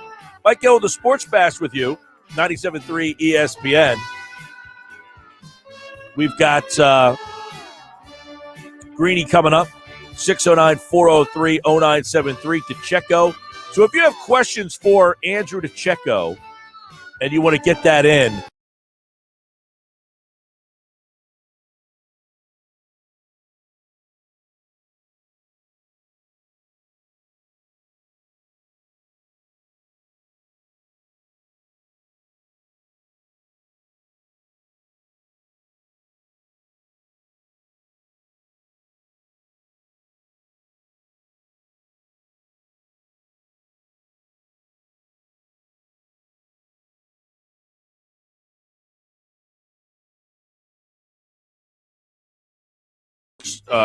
ask those questions for Andrew coming up during football at 4. Today, a couple questions or a couple comments have come in throughout the show. This one is from James. He said, Tobias would have been the difference easy. We just have to take that loss on the chin. Steph's playing on another level right now. James, I think that's a perfect way to kind of put it. Tobias or Ben or both, obviously, are difference makers. You just take that one on the chin. It's a bad loss, but it's a understandable loss. I still would have liked to win that game last night. I think it's an important game, but I can't be pissed at you, right? I can't sit here and say, oh, my God, how do you lose the game without Ben Simmons and Tobias Harris? It's a convenient excuse. I'm not making an excuse. I think you should have won the game last night, but I can't kill you for it. Bob Heisen is watching on Facebook. Curry going to get his, but when Ben on the floor, other Warriors won't get theirs. Well, that's true, too. If you think about it, if Ben, let's say they don't even use Ben to defend Curry, and they just say, look, let Curry go have his. He had 49. Now, you didn't really have a big secondary player. Wiggins had 16, and that was your next best scorer. But I would imagine Curry would have had to deal with Simmons at least late in the game last night. Curry might have scored 40, but he might not have gotten the last 9. And that's a big difference. I thought the last 9 were the big difference because he gets them from 30 feet out, for God's sakes. I mean, holy moly, he was amazing last night. And I talked about it yesterday. Who's more fun to watch? Last night, it was definitely Curry. When Curry's playing like that, there's not too many more that are more entertaining to watch than him. Now, it's not that he doesn't play like that a lot, but last night was an outlier. And by the way, the last 10 games have been the outlier. I mean, for the most part, you're not making 10 threes in a night. And when you do, you're the most entertaining guy I've ever seen in my life. You're making 10 threes in a game. My gosh. 11 the night before or the game before. But I think those comments that just came in on the video chat really sum it up pretty good. You know, you lose Tobias Harris and Ben Simmons. Yeah, I think you're going to probably struggle. They were in the game, had a shot to win it. Curry was just better last night. There's no shame in that. That being said, that's a game that you probably look back on. If you don't win that number 1 seed, you look back on that game and say, man, we couldn't find a way. Now, I don't know what's up with Simmons moving forward. He had some sort of illness. It was supposedly a non-COVID related illness. You never know. In this COVID situation that we got going on, you never know whether or not it's COVID, not COVID. So we're kind of in the dark there. But they seemingly insinuated that it wasn't a COVID situation last night and that he was, probably should be back. But, hey, they play tomorrow night against the Suns. That Suns team's very good. So if you can bounce back and get the win against the Suns tomorrow night, I feel a lot better. But there's a good possibility that Suns team, you don't have Ben Simmons. I would imagine Tobias plays tomorrow. Looking at what Brooklyn's got coming up. And by the way, Durant, we're going to do another injury report on Thursday's show. this Durant thing, like I'm highly interested in the injury that he has and how these injuries could affect them going forward. Because Kevin Durant now has another injury. We know that Harden is still out, but Durant is out. Last night they played New Orleans. So he has the thigh problem. They still don't have Harden. So I'm interested in that whole Durant situation. Is he a guy that they're going to be able to count on come playoff time? I think we got to keep that into perspective too. We're just assuming that Kevin Durant's going to come back healthy and be able to play. But they got coming up. See what Brooklyn's got coming up. You've got New Orleans tonight, Toronto tomorrow. So they got the back-to-back. I would imagine you're getting no Durant for either one of those. Man, this is going to be interesting. Boston's red hot. They play Brooklyn on Friday. Brooklyn plays Phoenix on Sunday. So no Durant tonight, most likely no Durant tomorrow. You got Boston, who's been red hot on Friday. I'm not saying you're going to lose 4 in a row. You could definitely see a 2-2 at worst. You got Toronto again, then Indiana and Portland, then a back-to-back. Milwaukee's got a brutal stretch, but Milwaukee, this could go great for Milwaukee. They play Philly back-to-back, and then they play Brooklyn back-to-back. Milwaukee plays Philly Thursday, Saturday, and then Sunday, Tuesday, they play Brooklyn. Talk about, hey, Milwaukee, deal with that. All right, if you have a NFL draft question for Andrew DiCecco, we will answer those questions coming up for Football at 4. Text board is open, 609-403-0973, 609-403-0973. And, of course, if you're watching the show live, you can post on whatever platform you're on, Facebook, YouTube, or Twitter. By the way, for those of you who want to watch that high school baseball game today, Mainland Holy Spirit, you can watch that on our website, 973ESPN.com. Great pitching matchup, Chase Petty and Dave Hageman, who's going to West Virginia. Petty, of course, could be a first-round pick. You can watch that game live on our web.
And Football at 4 is powered by the Inside the Birds podcast and brought to you this hour by PropSwap, America's sports betting marketplace. Sell your sports bets and take your profit. Find out how at PropSwap.com. The NFL draft, by the way, is perfect for PropSwap.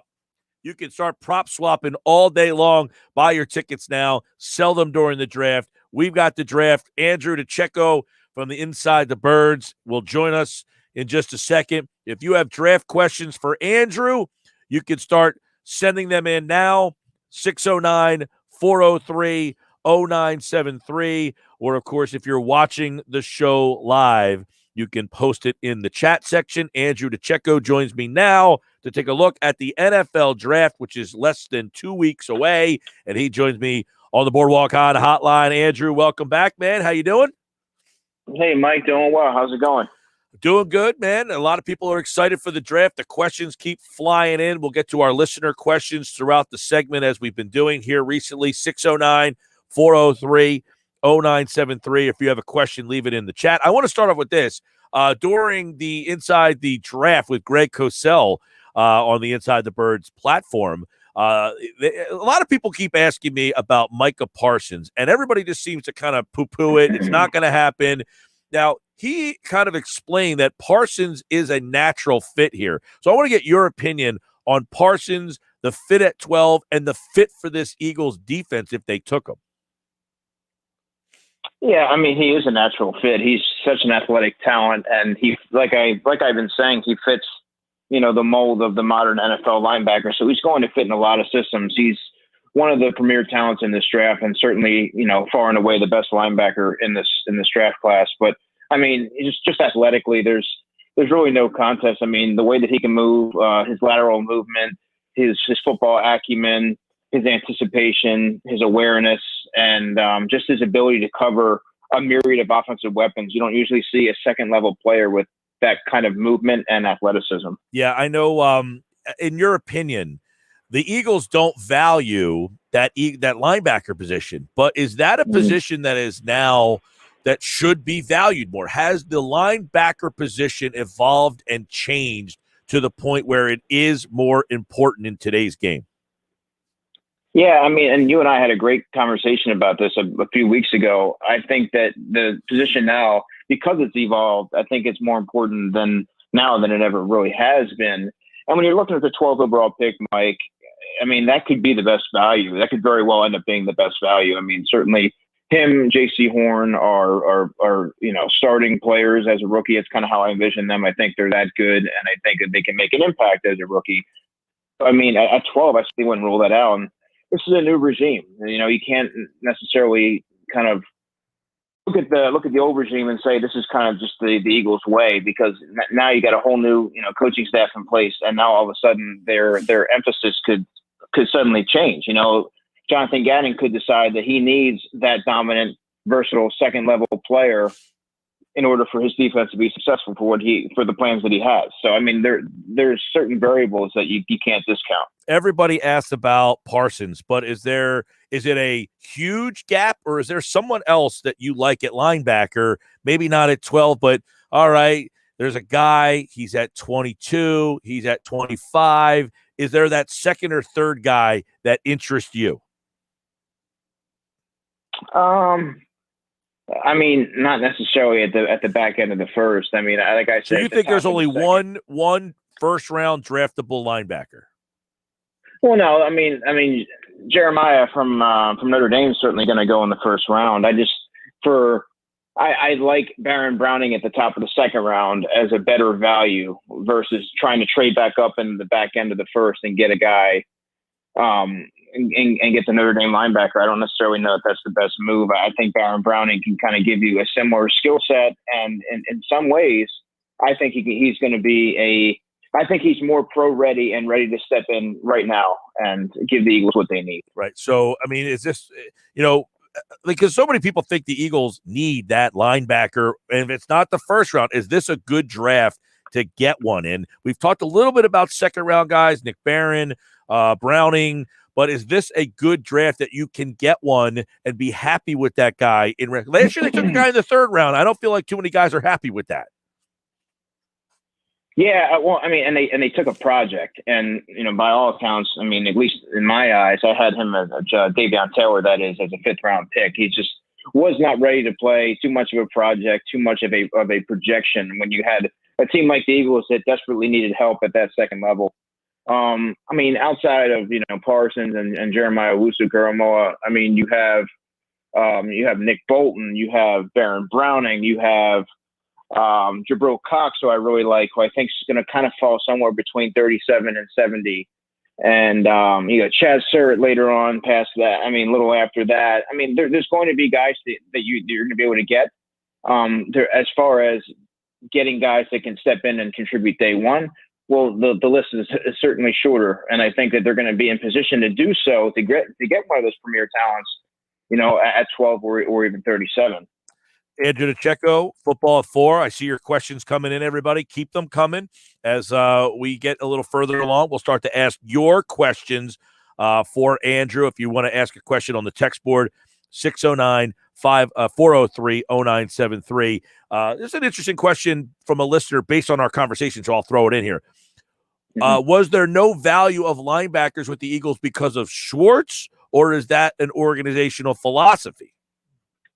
Yeah, and that's a great question, because to me, I saw it more as an organizational philosophy, but now it's more so I feel like after seeing how the previous regime sort of ended and it kind of, combusted, so to speak, at the end, I think now they need to really look at this new coaching staff that's in place and really let them make their decisions, let them tell Howie, let the coaches communicate and say what they really need in order for them to be successful and run their respective units. And I think that's a healthy way to run an organization. I think that's, if you look at around the NFL, that's how some of the better organizations in the NFL kind of operate. All right, Andrew. So I guess the next question, a lot of people think Jonathan Gannon will run a cover 2.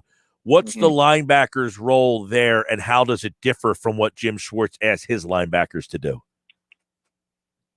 Well, I mean, they're going to be in a coverage role. I mean, that's really what the linebackers really are going to be doing in cover 2. But I mean, and there's going to be players like I outlined that are going to be able to step in and fill that role. It's just a matter of who you like. I mean, I personally feel like Jabril Cox would be a good pick between 37 and 70 to fit with that cover 2 style of defense. All right. That's interesting because they did bring in Eric Wilson. We know that. And they also have Alex Singleton. Those two guys will presumably be the starters. TJ Edwards is a more run stuffer. Davion Taylor, the guy they drafted last year, you said you had him a little lower. Does he have a role at all in your view this year? No, Davion Taylor, to me, I think he's going to be more of a pass coverage linebacker, but sub packages possibly, but I think he's going to be more of a, special teams maven.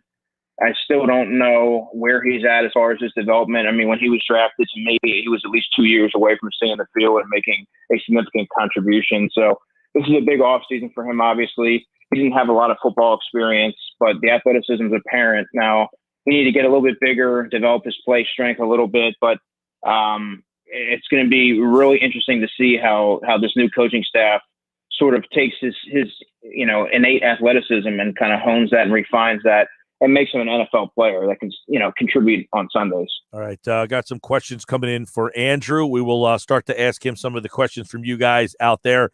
Frank wants to know, do you think the Eagles, in your opinion, do you think the Eagles are better off moving up, down, or staying where they are?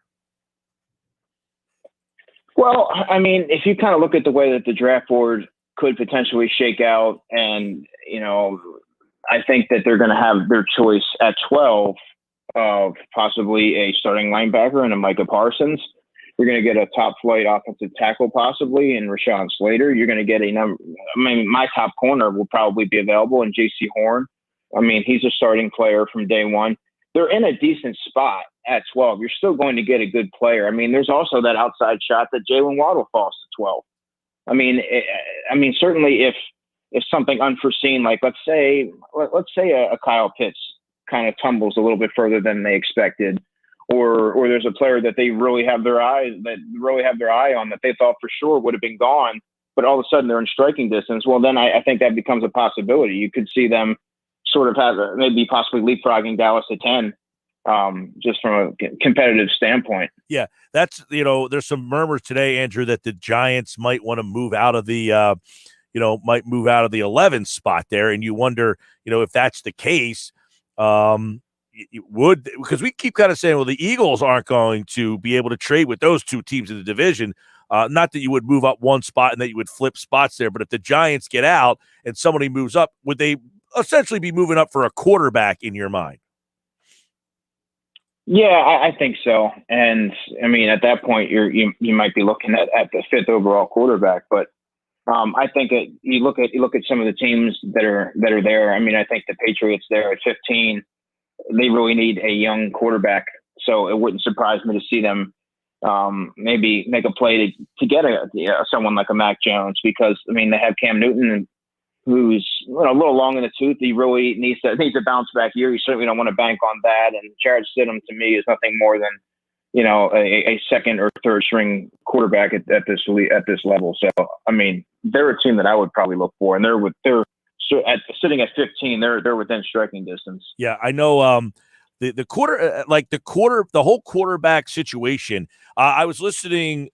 Greeny was on, and by the way, Greeny's going to join me in about 20 minutes from now. But he was on today, and they had this really good conversation about how you have to let the draft come to you, but that you have to have multiple plans. You have to have a plan, but you have to have multiple plans, because you never know what's coming to you in that spot, and you wonder what is the thing that would happen that would force the Eagles to maybe go divert from their original. You know what I'm saying? Like, if this starts happening, then I'm going to do this. Or if that starts happening, then I'm going to do that. There's so many things that are kind of in play here, because I got to imagine that they have their eyes that they think at number 12, that there's probably 3 or 4 guys that they really feel comfortable taking with at that 12 spot.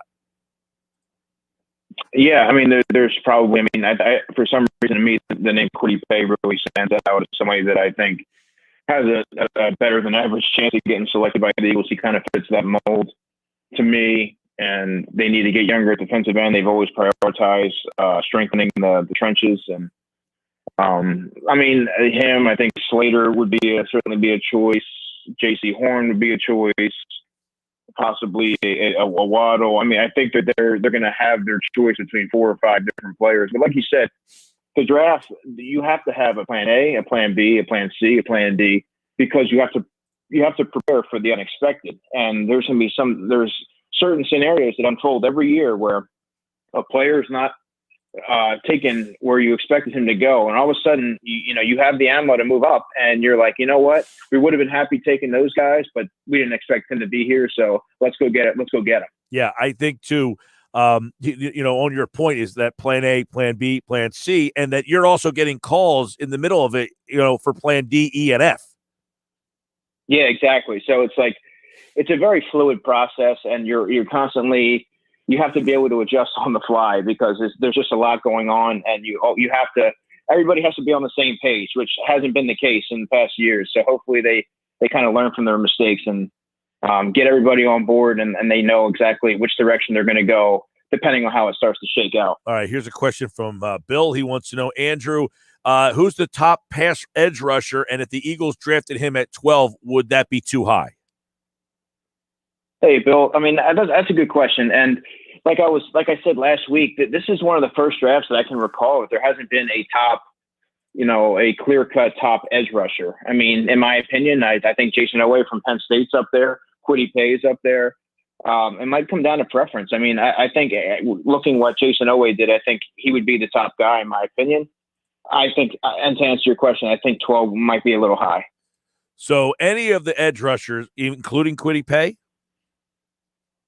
I mean, I think Kwity Paye is more of a top 15 guy. I think 12 might be a little rich, considering who else might be available at that time.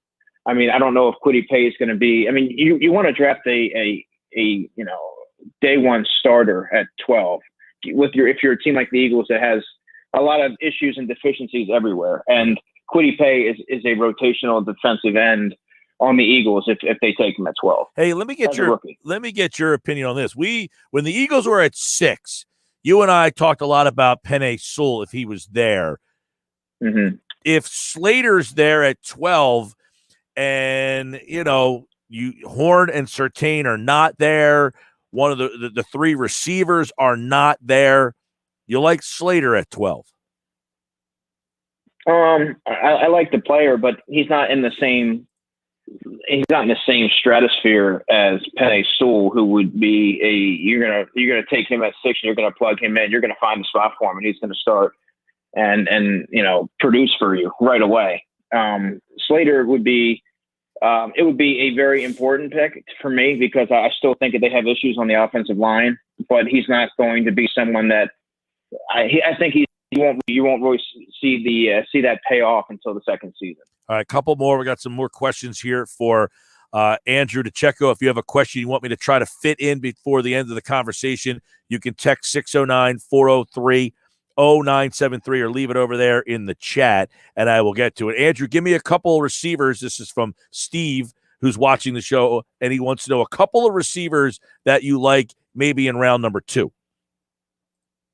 Yeah, I love that question. I mean, Terrace Marshall from LSU all day. I mean, I think he'd be an ideal pick at 37 from a size, speed perspective, and he gives you that X that can go up and come up with those contested catches and be a factor in the red zone. And he's way more athletic than Jay Arcega-Whiteside.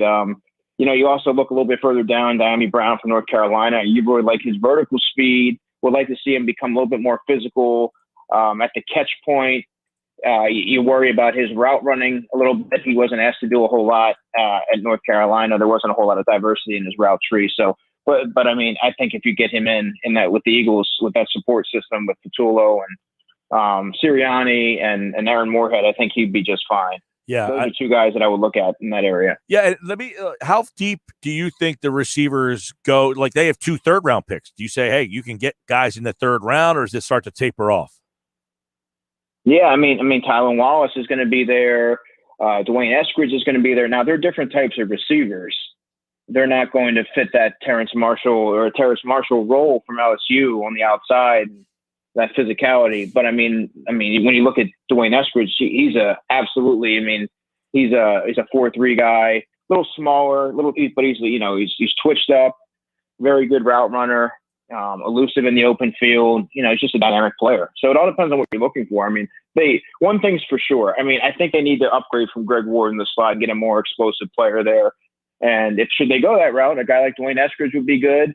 Jalen Darden on day 3 would be another guy you could look at. So I mean, there's a lot. It's very deep in slot receivers. All right, this one is from Ted, and this is an interesting question. If the Eagles don't take a corner in round 1, are there any that you like in round 2? Yeah, I like Eric Stokes a lot. I think that he's the fastest corner in the draft, but I also think that he has, he's got the length, he's got the ball skills. I mean, the one question that he had was he didn't have a lot of ball production in college. Well, he returned 2 interceptions for a touchdown last year, so he showed that he could be a big play corner, and I think he can match up with any type of receiver that you throw at him. When you compare him to Tyson Campbell, his counterpart at Georgia, I think he's more NFL ready and he has a more refined skill set. So, I mean, he's another guy that you can plug right in and he's going to step in and contribute. Hey, I want to get also one position we haven't talked a lot about at all during any of our conversations, but it's an area that the Eagles have connected on and have drafted a lot. Fletcher Cox, Broderick Bunkley, they have gone interior defensive line. Is there a defensive tackle that is in the conversation at all? This is actually one of the worst classes for defensive tackles. There's not a guy that I would take in the first round, I would say. I mean, there's someone who I like from Iowa, Davion Dixon. In the second round, you can look at the guy Levi. His last name is very difficult to pronounce, but from Washington. They're a little bit of the smaller pass rush mold, and I think that they're going to be somebody that can push the pocket and create havoc on the inside. So I mean, but after you get to like past the 3rd round, there's a huge drop off. If you look, on day 3, the top of day 3, I like Jalen Twyman, the DT from Pitt. same thing, smaller guy, quicker on the inside, moves really well, can get after the quarterback. But I mean, this year it's very underwhelming in terms of interior talent. And next year is not much better. So don't expect them to go off the grid, and because looking through all of their past drafts, they connect. Their best drafts have been offensive linemen and defensive linemen. Yeah, exactly. I mean, and I think that Christian Barmore from Alabama is going to be a player he's a first round talent. Now, in the Eagles' case, taking him at 12, that would be an incredible reach in my opinion. But I mean, he'd be the guy that if there's going to be one that goes, he's going to be the one that goes. All right. Andrew DiCecco, we're getting closer. He'll be back on Thursday to answer more of your draft questions. Good stuff as always. And if we didn't get to your question, we'll get him in on Thursday's edition of Football at 4 here on the Sports Bash. Andrew, we'll talk then. Sounds good. Take care. All right, Andrew DiCecco, like all guests, appeared via the Boardwalk Honda hotline. And if we didn't get to your questions today, we will get to many of these on Thursday. Andrew will be back, and we'll answer more of your draft questions here on the Sports Bash. All right, more coming up. By the way, in that baseball game over in Holy Spirit, Mainland 3, Holy Spirit nothing, back-to-back homers for Mainland in the first inning, and now Holy Spirit's coming up. Chase Petty pitching for Mainland, and he is making his debut for Mainland. So you can watch that game on our website, 973ESPN.com, if you want to go check out that game over there. But coming up next over here, Greeny, Mike Greenberg. Does he think there's dysfunction with the Eagles, or is that just sports today? I want to get his opinion on that. Coming up next here on the Sports Bash Live on 97.3 ESPN, the free mobile app. And don't forget, you can watch the show live at 97.3 ESPN.com. If you have Facebook, YouTube, or Twitter, you can watch the Sports Bash live. You can watch it on your phone, your laptop, or your smart TV. That's right. Watch the Sports Bash live and be a part of the show every day. Go to 97.3 ESPN.com.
All right, Sports Bash. I want to tell you about my guys over at DraftKings Sportsbook. You know, Masvidal Usman put on a show the last time they stepped into the octagon. Round 2 this weekend. DraftKings Sportsbook, the official sports betting partner of UFC, is putting you in the center of this weekend's title fight with 26-1 odds on either title contender to win the match.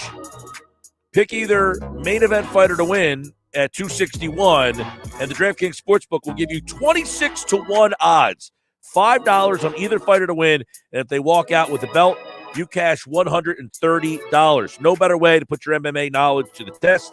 Put your money where your mouth is with DraftKings Sportsbook. Don't worry, MMA, if it's not for you, DraftKings offers great odds and promotions on basketball, hockey, and so much more.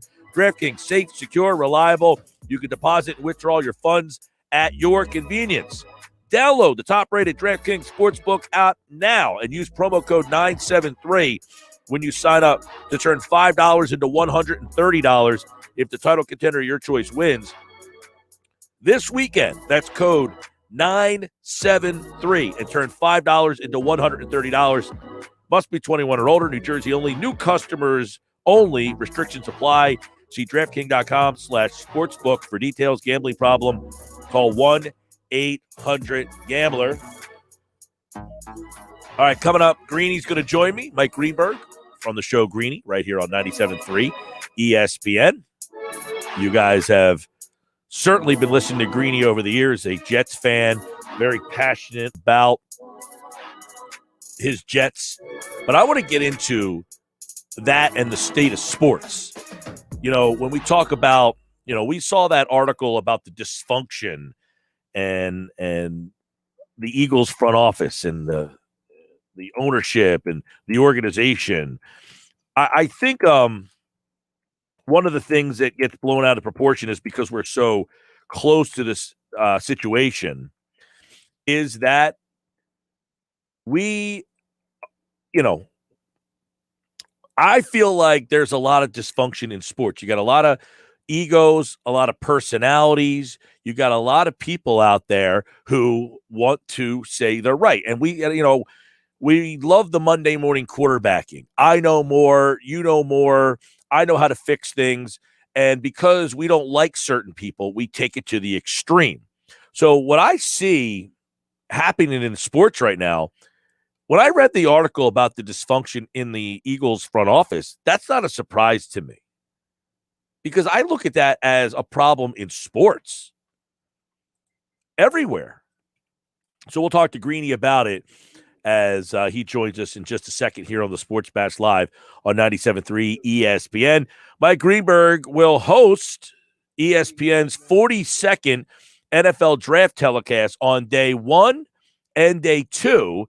He is the third ESPN draft host in the past 3 decades, and he will host the draft coverage. He will anchor that on day 1 and day 2, presented coast to coast from Cleveland beginning Thursday night at 8 o'clock on ESPN, ABC, Deportes, ESPN Radio, and the ESPN app. Mike Greenberg, of course, you've heard him here mornings for years. You heard him here right before me recently, and now in the 10 o'clock spot. The show Greeny, excellent as always, and he joins me now on the Boardwalk Honda hotline as we got plenty to discuss with Greeny here on the Sports Bash. Mike Greenberg is here on the Boardwalk Honda hotline. Greeny, how you doing, man? I'm terrific. How have you been? I'm doing good, and you know, we hear so much about the passion as being a Jet fan and how much that has you know, brought you. It feels like it's taken years off your lives. One bad year in Philly, I think, takes 5 years off of everybody's life. So I want to get your take. There was a recent article about dysfunction in the Eagles front office. So what I want to ask you is, do you feel with the split of the analytics department and the quote-unquote football guys or baseball guy, do you feel that there's a lot of dysfunction in all sports front offices nowadays? No, not in the good ones. I think that sports are, in that regard, not that different from most other businesses, which is to say, some are really well run and some are not. And those things always happen from the top down, not the opposite. So if there is dysfunction in an organization, that's a particular problem. That's a human problem. that is the fault of the people who are allowing it to exist. It means there is not a clear power structure. It means that people have been put into positions in which they are not functioning together. And that means your entire organization, your entire operation is not functioning efficiently. So let's take the Pittsburgh Steelers, for example. The Pittsburgh Steelers today extended the contract of Mike Tomlin 3 more years. They have had 3 coaches going back to 1969 because they hire people they believe in and they stay with them through the occasional bad times. They don't doubt their own judgment in having brought them in the first place. I'll use the Jets as the counter example. The Steelers have had 3 coaches since 1969. The Jets have had 3 coaches since 2018 because they don't have the first freaking clue what they're doing. So at the first sign of trouble, because they never had any conviction or decision they made in the first place, they just get rid of everybody and start over again. That starts from the top. So I read that story in the Athletic, and it sounds to me like if there are problems there, some of them are coming from the owner. It sounds to me like the issues are coming from the fact that the owner might be getting himself a little too involved in things that owners probably shouldn't be involved in. Really good owners make the really big decisions and then allow their football people to do their job. Yeah. They empower them, they put them in position and empower them to do their jobs. And if they're getting too involved in that kind of thing, they are taking themselves out of their own area of expertise, whether they realize it or not. That is true for all of them. And no matter how much they think they know about football. And that, I think, always creates a problem. And look, I say that fully acknowledging that I would be the worst owner ever. I'd be making trades. I'd be calling plays. I would fire the coach in the middle of a game. So I would do it too. But the truth is, that's one of the reasons I'm not the billionaire owner of any business. Yeah, I wouldn't have the first idea how to do it. And I agree with the point that you're making is the good ones. And I agree. I think the Tampa Bay Rays, they know exactly who they are and they follow that. And that's why they're good. But they follow one path. I feel like these teams, they want to serve 2 masters. They want to say the scouts get a voice. And I think Louis Riddick was on with you last week, and he was saying about how there was a discussion where 10 guys are in the room, and they all laid it out on the table. And to me, that's a great story. But it almost seems like, okay, I got a football guy telling me, I'm telling you he's the best safety. And now you got an analytic guy saying, but my numbers are saying he's not the best safety. But giving everybody the voice is interesting on how you break that tie. Right. But ultimately, however you decide to do it, everyone has to know whose decision it is, and everyone has to agree with that.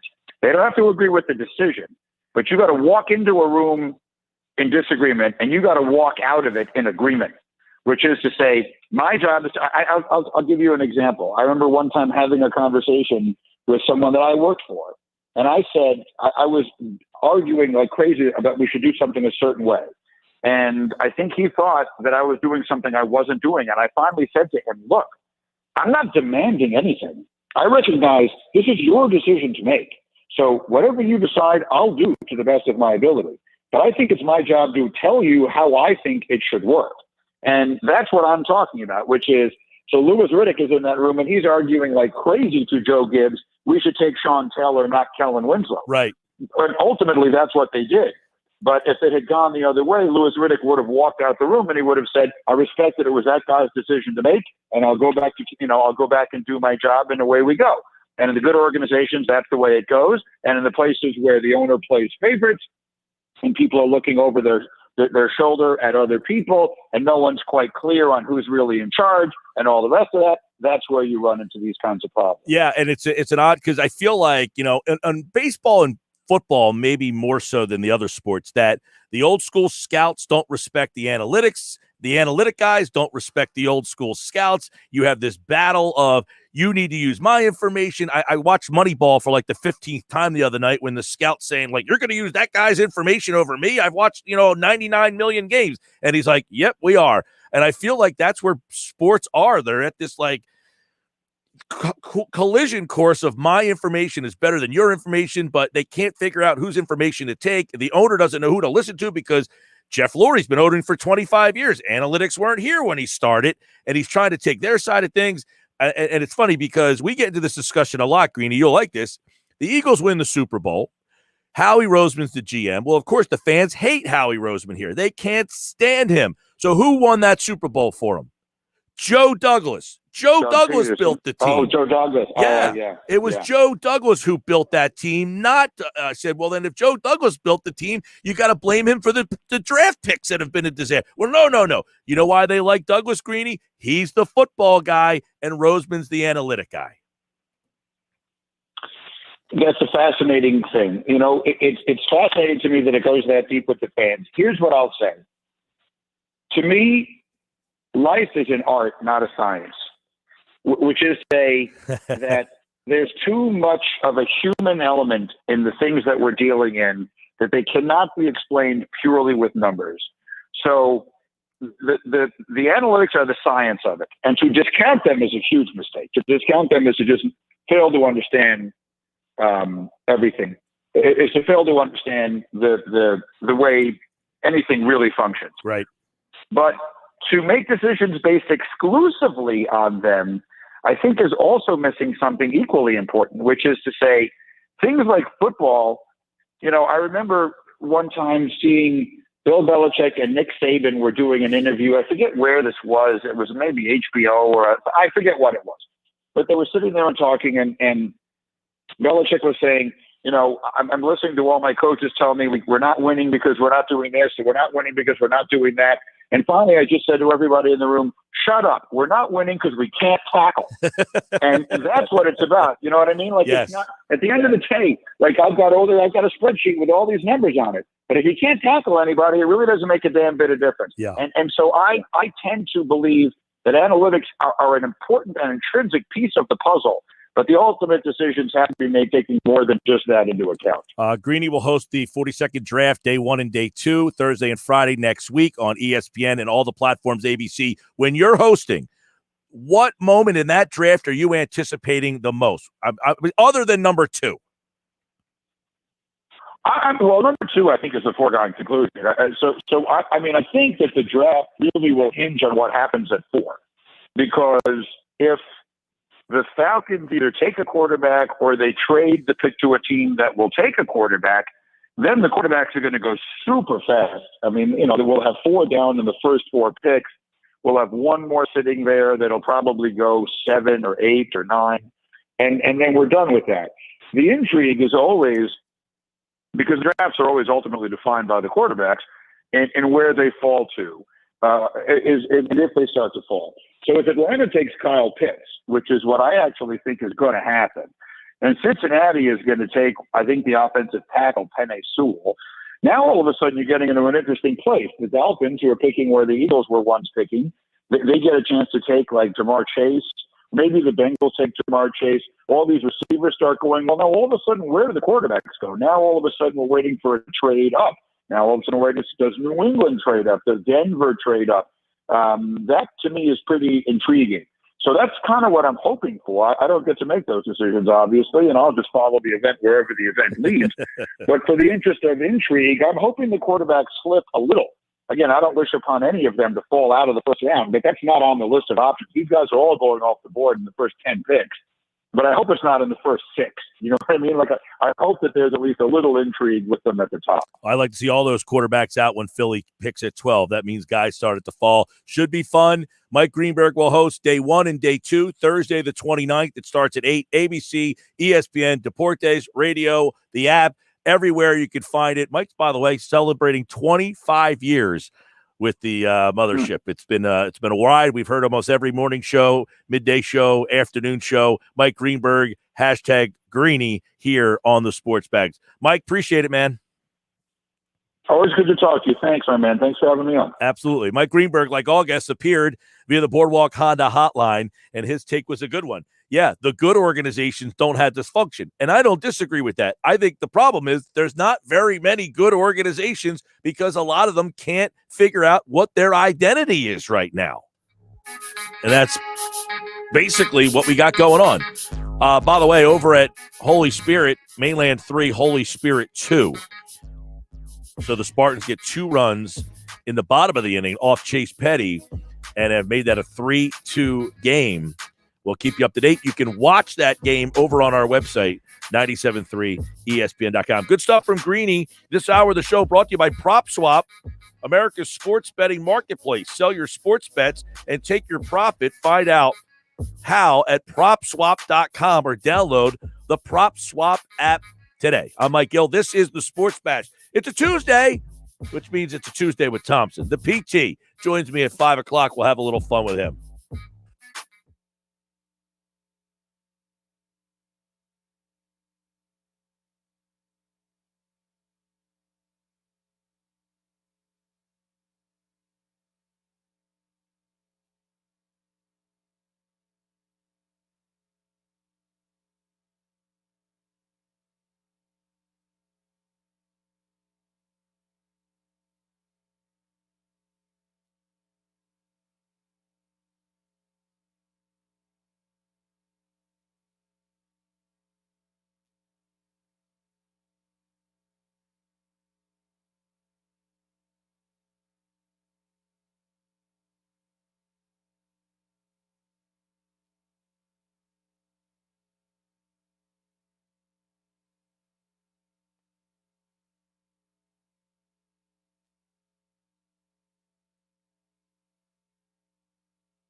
All right, this hour of the show brought to you by Prop Swap. Yep, good stuff from Greeny. Appreciate him jumping on board here, talking a little NFL draft. 609-403-0973. Got this text board in a little while ago. What would be your perfect selection of picks, 1 through 7? Like if I'm GM of those teams, kind of like Mike Tannenbaum, who was on with us last week or 2 weeks ago, and what he would do if he were the GM of those teams. I don't really like that, by the way, that exercise that ESPN did. That's an interesting question. You could go in a variety of ways. Like if I'm number 1, Trevor Lawrence has got to be the first pick. Number 2, I don't know that Kyle Wilson's my second favorite quarterback. I don't love the quarterbacks in this class. I think the quarterbacks in this class, everybody is just so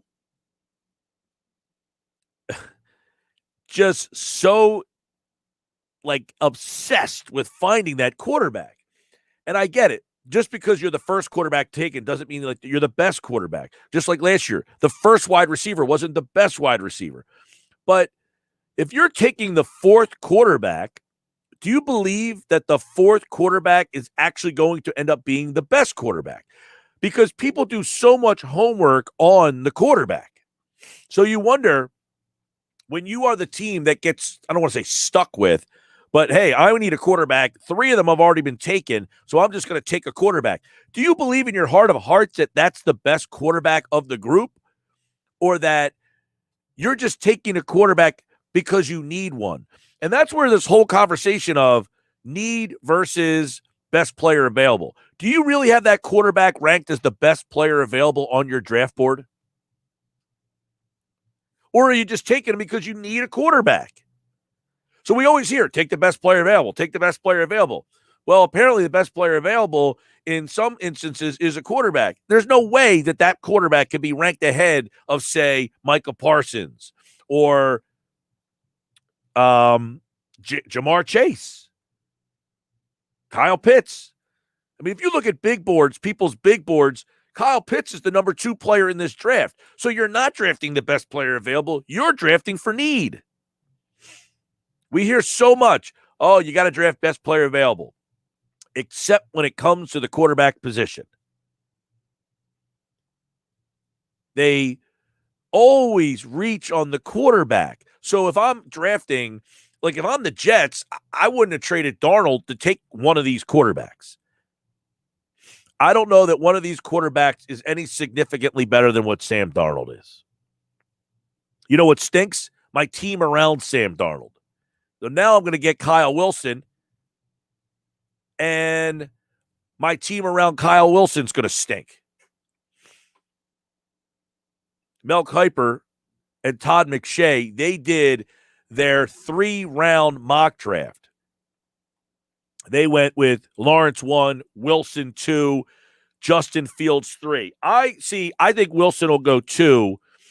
If I'm San Francisco, I'm not taking Mac Jones 3. I would probably go with Fields because they have to take a quarterback. They traded to the 3 pick. They got to take a quarterback. But think about that. You're getting now the 3rd best quarterback. It's not like you traded to 3 to get the pick of the litter. You're getting the runt, essentially. Now, they took Kyle Pitts 4th, Penei Sewell 5th, Jamar Chase 6th. Most mock drafts are starting to fall in line there with 4, 5, 6. Pitts, Sewell, Chase.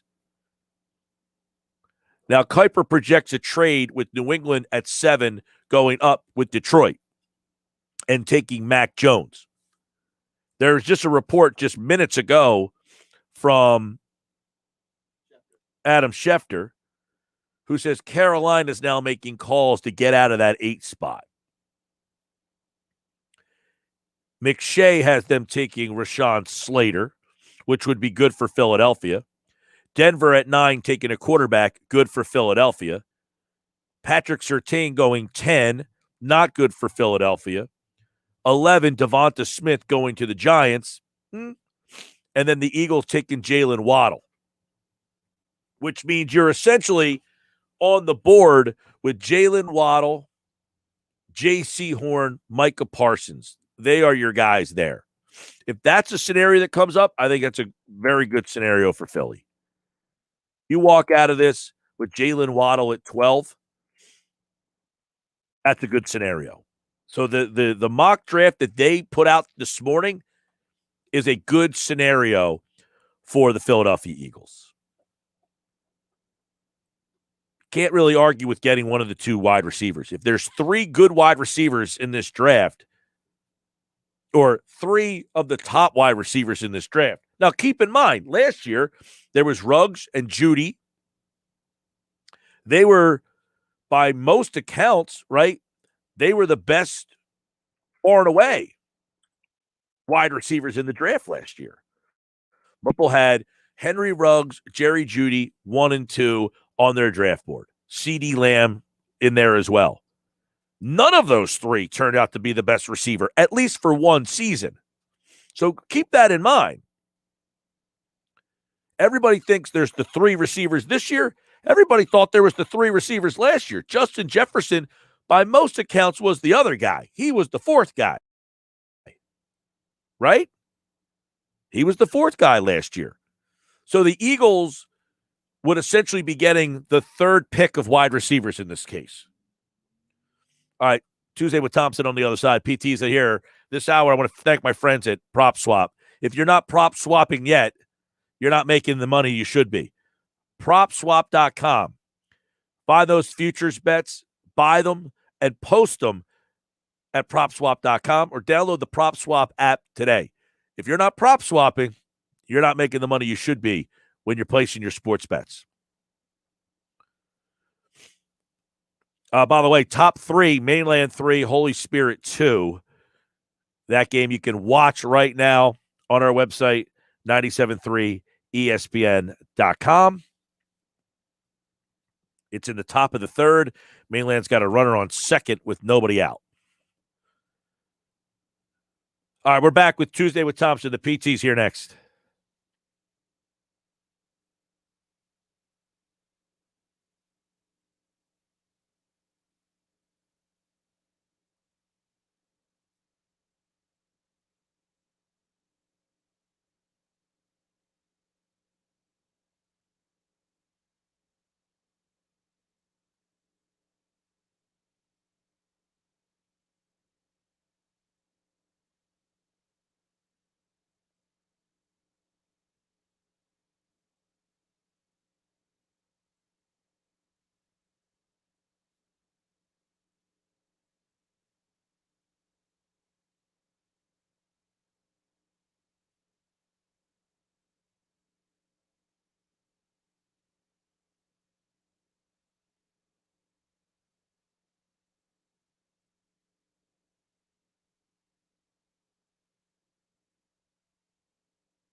Hageman and Gross get on the same page.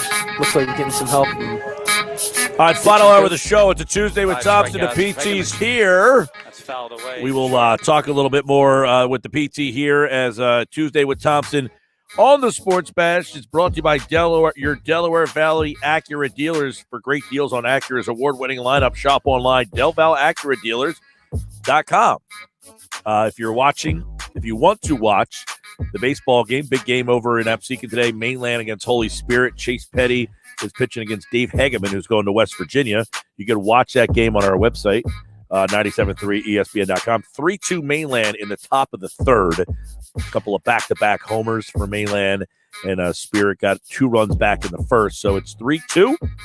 That's where we are as we're heading to the bottom half of the third inning. You can watch that game over on our website, 97.3ESPN.com. Over here, we got the PT in the house, and he joins me now for another edition of Tuesday with Thompson and Peter.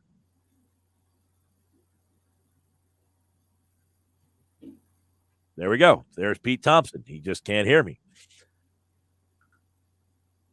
I guess PT is just living in his own world over there. He just staring at me. You know, he was in the video stream for a while. He's been sitting there since about 4:55, ready to go, it seemed like. You would think he would say, hey, I don't hear anything. Well, he doesn't hear me, and so there you go. All right. Can you hear me? Yes, I can hear you. Oh, that's bad. Yep. What else to do? PT. I bet I sound great. PT screws it up again. So I can't hear you. We'll have to try to figure out what's wrong with. He does this he's on twice a week. You know how easy it is in today's day and age? You plug a headset into your computer. I mean, a 4-year-old child figures it out. Pete, you know who else can figure it out? Billy Schwein can figure it out. And yet Pete Thompson can't figure out how to do this. All right. So we'll try to get him all set up and see if we can't connect for this week's edition of Tuesday with Thompson, because there's a lot of things I want to get into with the PT here today, which is obviously, I can see his thing going, mic on, mic off, mic on, mic off, mic on, mic off.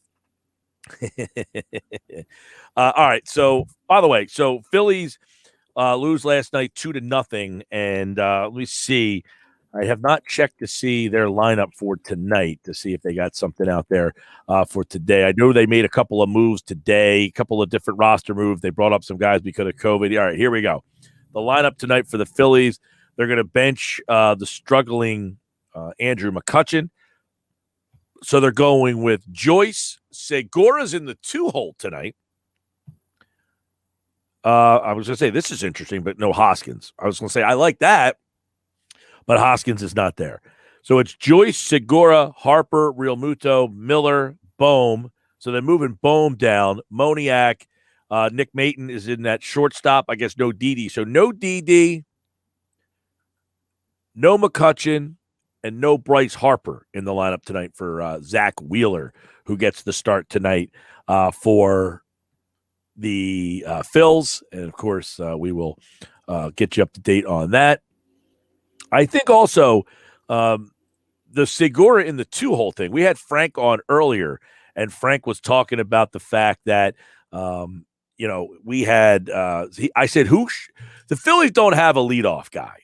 McCutchen is not a leadoff hitter. In fact, the McCutchen in the leadoff spot is really the only option that they've had for him.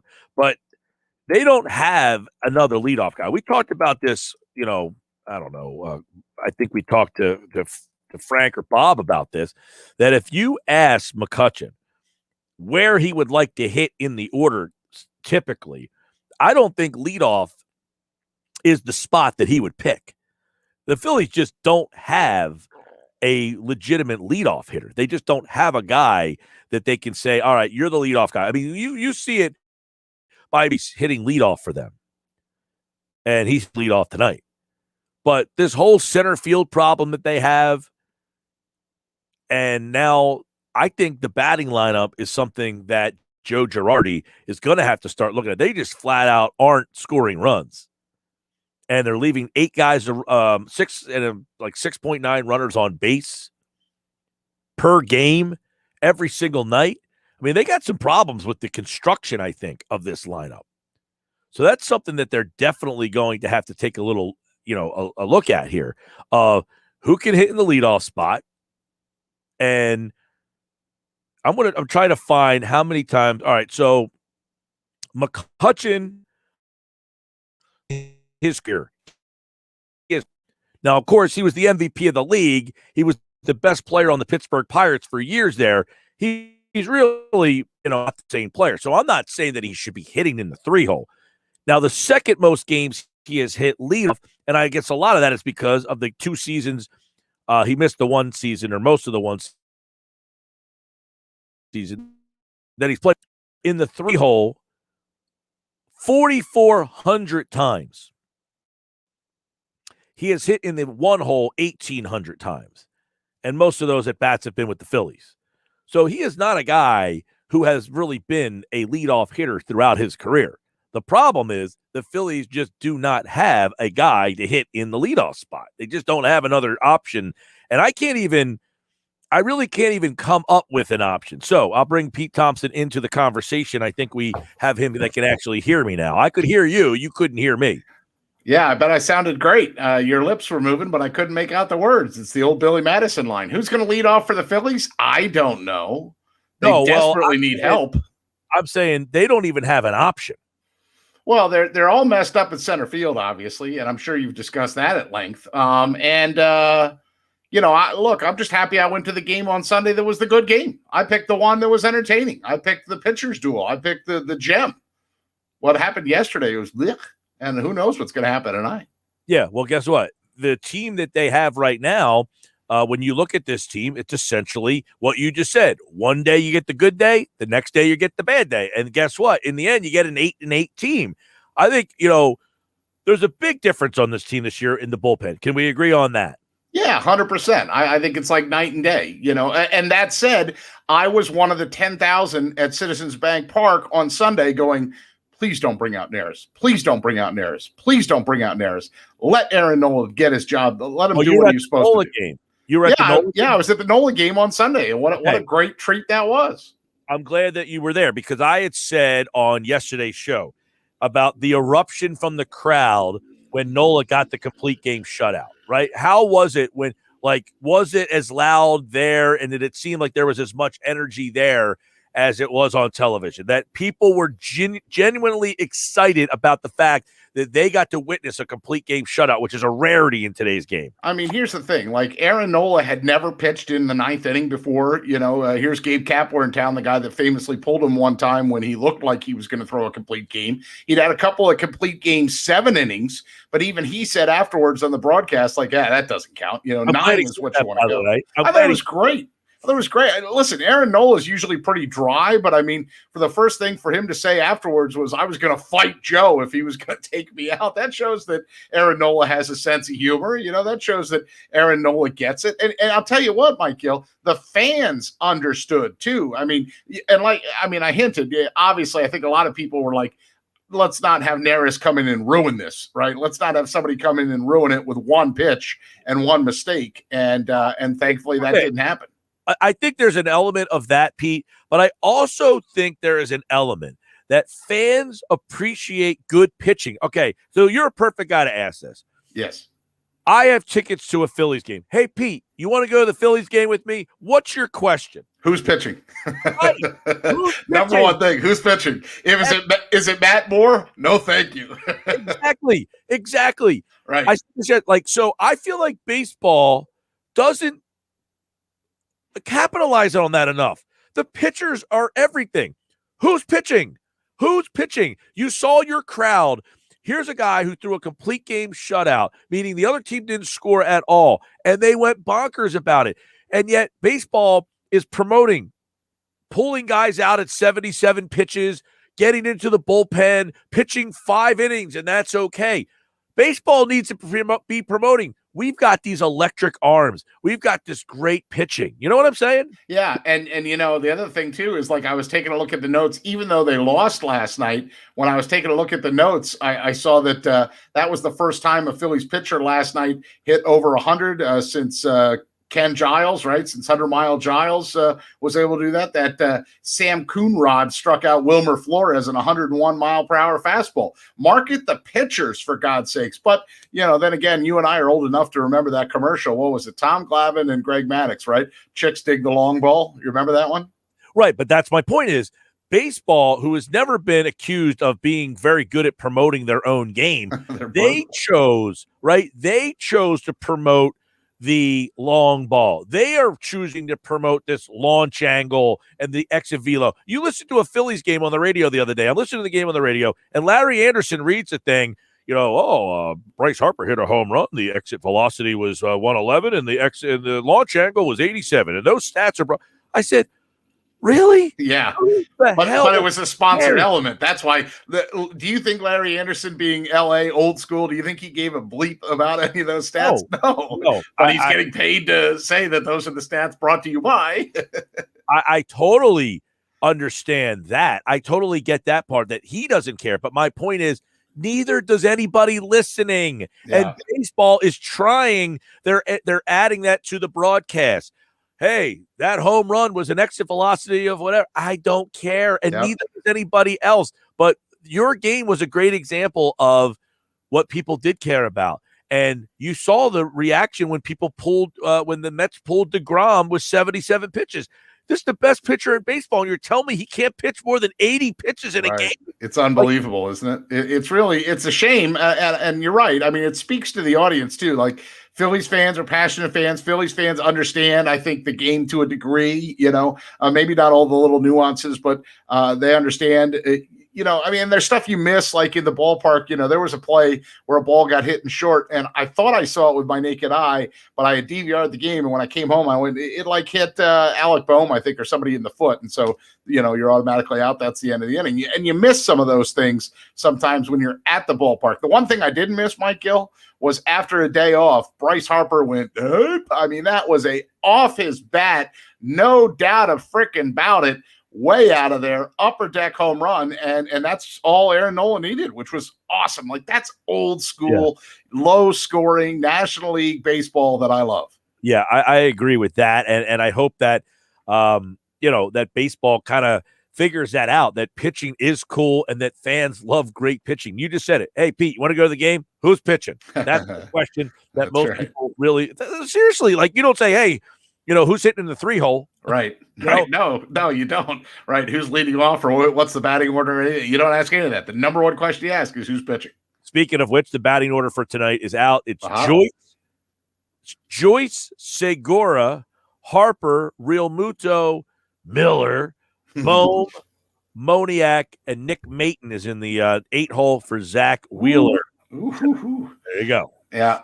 They're a little lean right now because of the COVID protocols and stuff, right? And they can't say who has it or who was around it, or but I don't think it's any of the regular players. The guys who were out were Alvarado and Matt Moore. I don't think it's any of the regulars. I think they're just McCutcheon's been struggling so much. He has. Hoskins not in the lineup today, and I think Didi got banged up last night. So why do we have that's why Maton is playing short, and you've got Segura at second. Okay, so there's Segura's your interesting. He's actually been hitting the ball very well, and Frank Klose suggested today that that he would go to the leadoff spot. I mean, they got to find something. They're running out of options, right? Moniak buried down there, in the 7-hole? 7, and the only reason he's in 7 is because you've got a one career hitter in the 8-hole. Moniak has struck out, I think, 8 of 12 times that he has been up. Oh yeah. They're definitely. It doesn't seem to you that it's only a matter of time until Odubel Herrera comes up. Well, there's been some rumbles about that today that they're basically.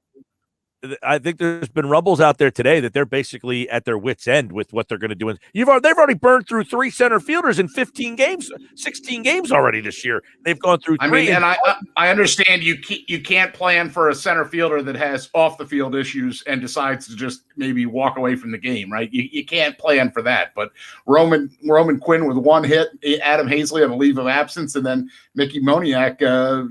They said all signs were, this is why we went with Moniak instead of Herrera. I don't think they have any good choices. Now, I'm looking at Segura historically here. he has hit leadoff more times in his career than any other spot in the batting order. How about that? So why are they so loath to put him in? Throw him in there. That's a little bit of a surprise to me. Now, he has hit first 1,669, and he's batted in the 2-hole 1,577 times. The next closest, he batted 8th. So he's a guy who has typically been 1 or 2 in the lineup. And the way he's hitting right now, I would take advantage of that and see if I can utilize that, right? Yeah, he had his 200th career double last night. He's on a 10-game hitting streak. Why not put him in 1 instead of 2, unless you think that you're not protecting Harper by putting him in the 1 spot if you flip-flop that?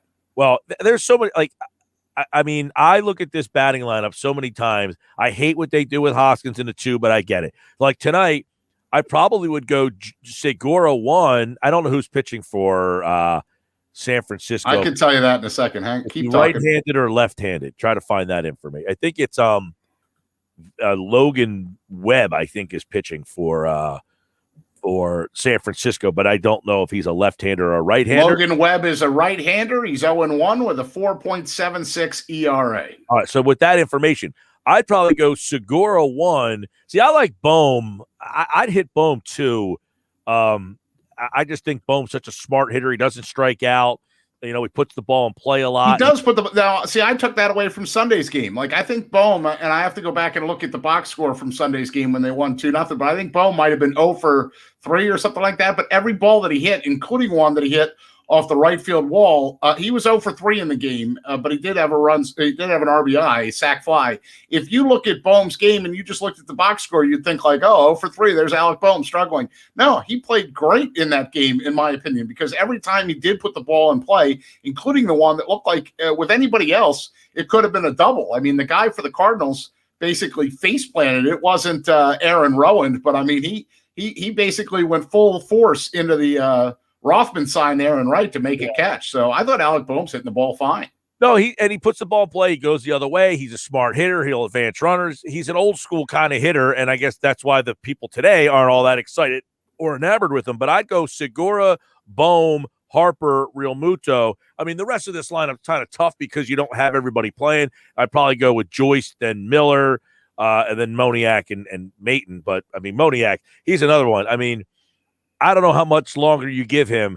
They want to say, hey, we want to give him a shot to play every day. We don't want to just pull him. And he was the number 1 pick of the draft. At what point you make it, whether he can play or not? You know, the funny story, every time I hear Mickey Moniak's name mentioned, I always think about I had an intern over at the 40 who didn't want to be on television, didn't even want to be on radio. He's just like one of those stat nerds, you know, kind of like Josh, who would just like crunch numbers and love to like analyze things and stuff like that. And so he actually left this area and he went down to Florida and worked for the Clearwater Threshers when Moniak got drafted. So he texted me and said, hey, I'm working in the clubhouse for the Threshers. I go, how is it? He goes, I'm cleaning Mickey Moniak's underwear. So every time I hear Moniak, like when he got called up last year, I texted my boy, Robbie Hanna. I said, hey, Robbie, remember that guy whose underwear you clean? He's in the big leagues now. He's like, yeah, I saw that, you know, but that Mickey Moniak has not been able, obviously. And it's too short a sample size, right? I mean, like you bring the guy up. No, it's not. He stinks. Yeah, well, they don't have any other options, really. Guys' eyes, they see that he is overmatched. He's overmatched. Well, maybe I'm wrong. Maybe he comes up and hits 300, 260, whatever. I might be wrong. My eyes tell me he is overmatched. He's over, like in the spring, and somebody brought this up. I think it was Scott Lauber, who's a really smart baseball guy. And he brought it up. He said, well, let's not get too excited about Moniak. He was producing in the spring, but 273, 6 for 22, a couple of doubles, a triple, 2 home runs, 2 RBI. You know, he did a bunch of guys that were not going to make the big league roster. So that's true. He was facing pitching that he wasn't going to see so he's coming in the game in the 6th inning, and he's facing a guy who's on the same plane as him, going right back to Allentown. Would you like to know what his career batting average is at Citizens Bank Park? I mean, I don't need Citizens Bank Park. I could tell you in general that his career batting average has got to be, I would say if he's hitting $115, he'd be lucky.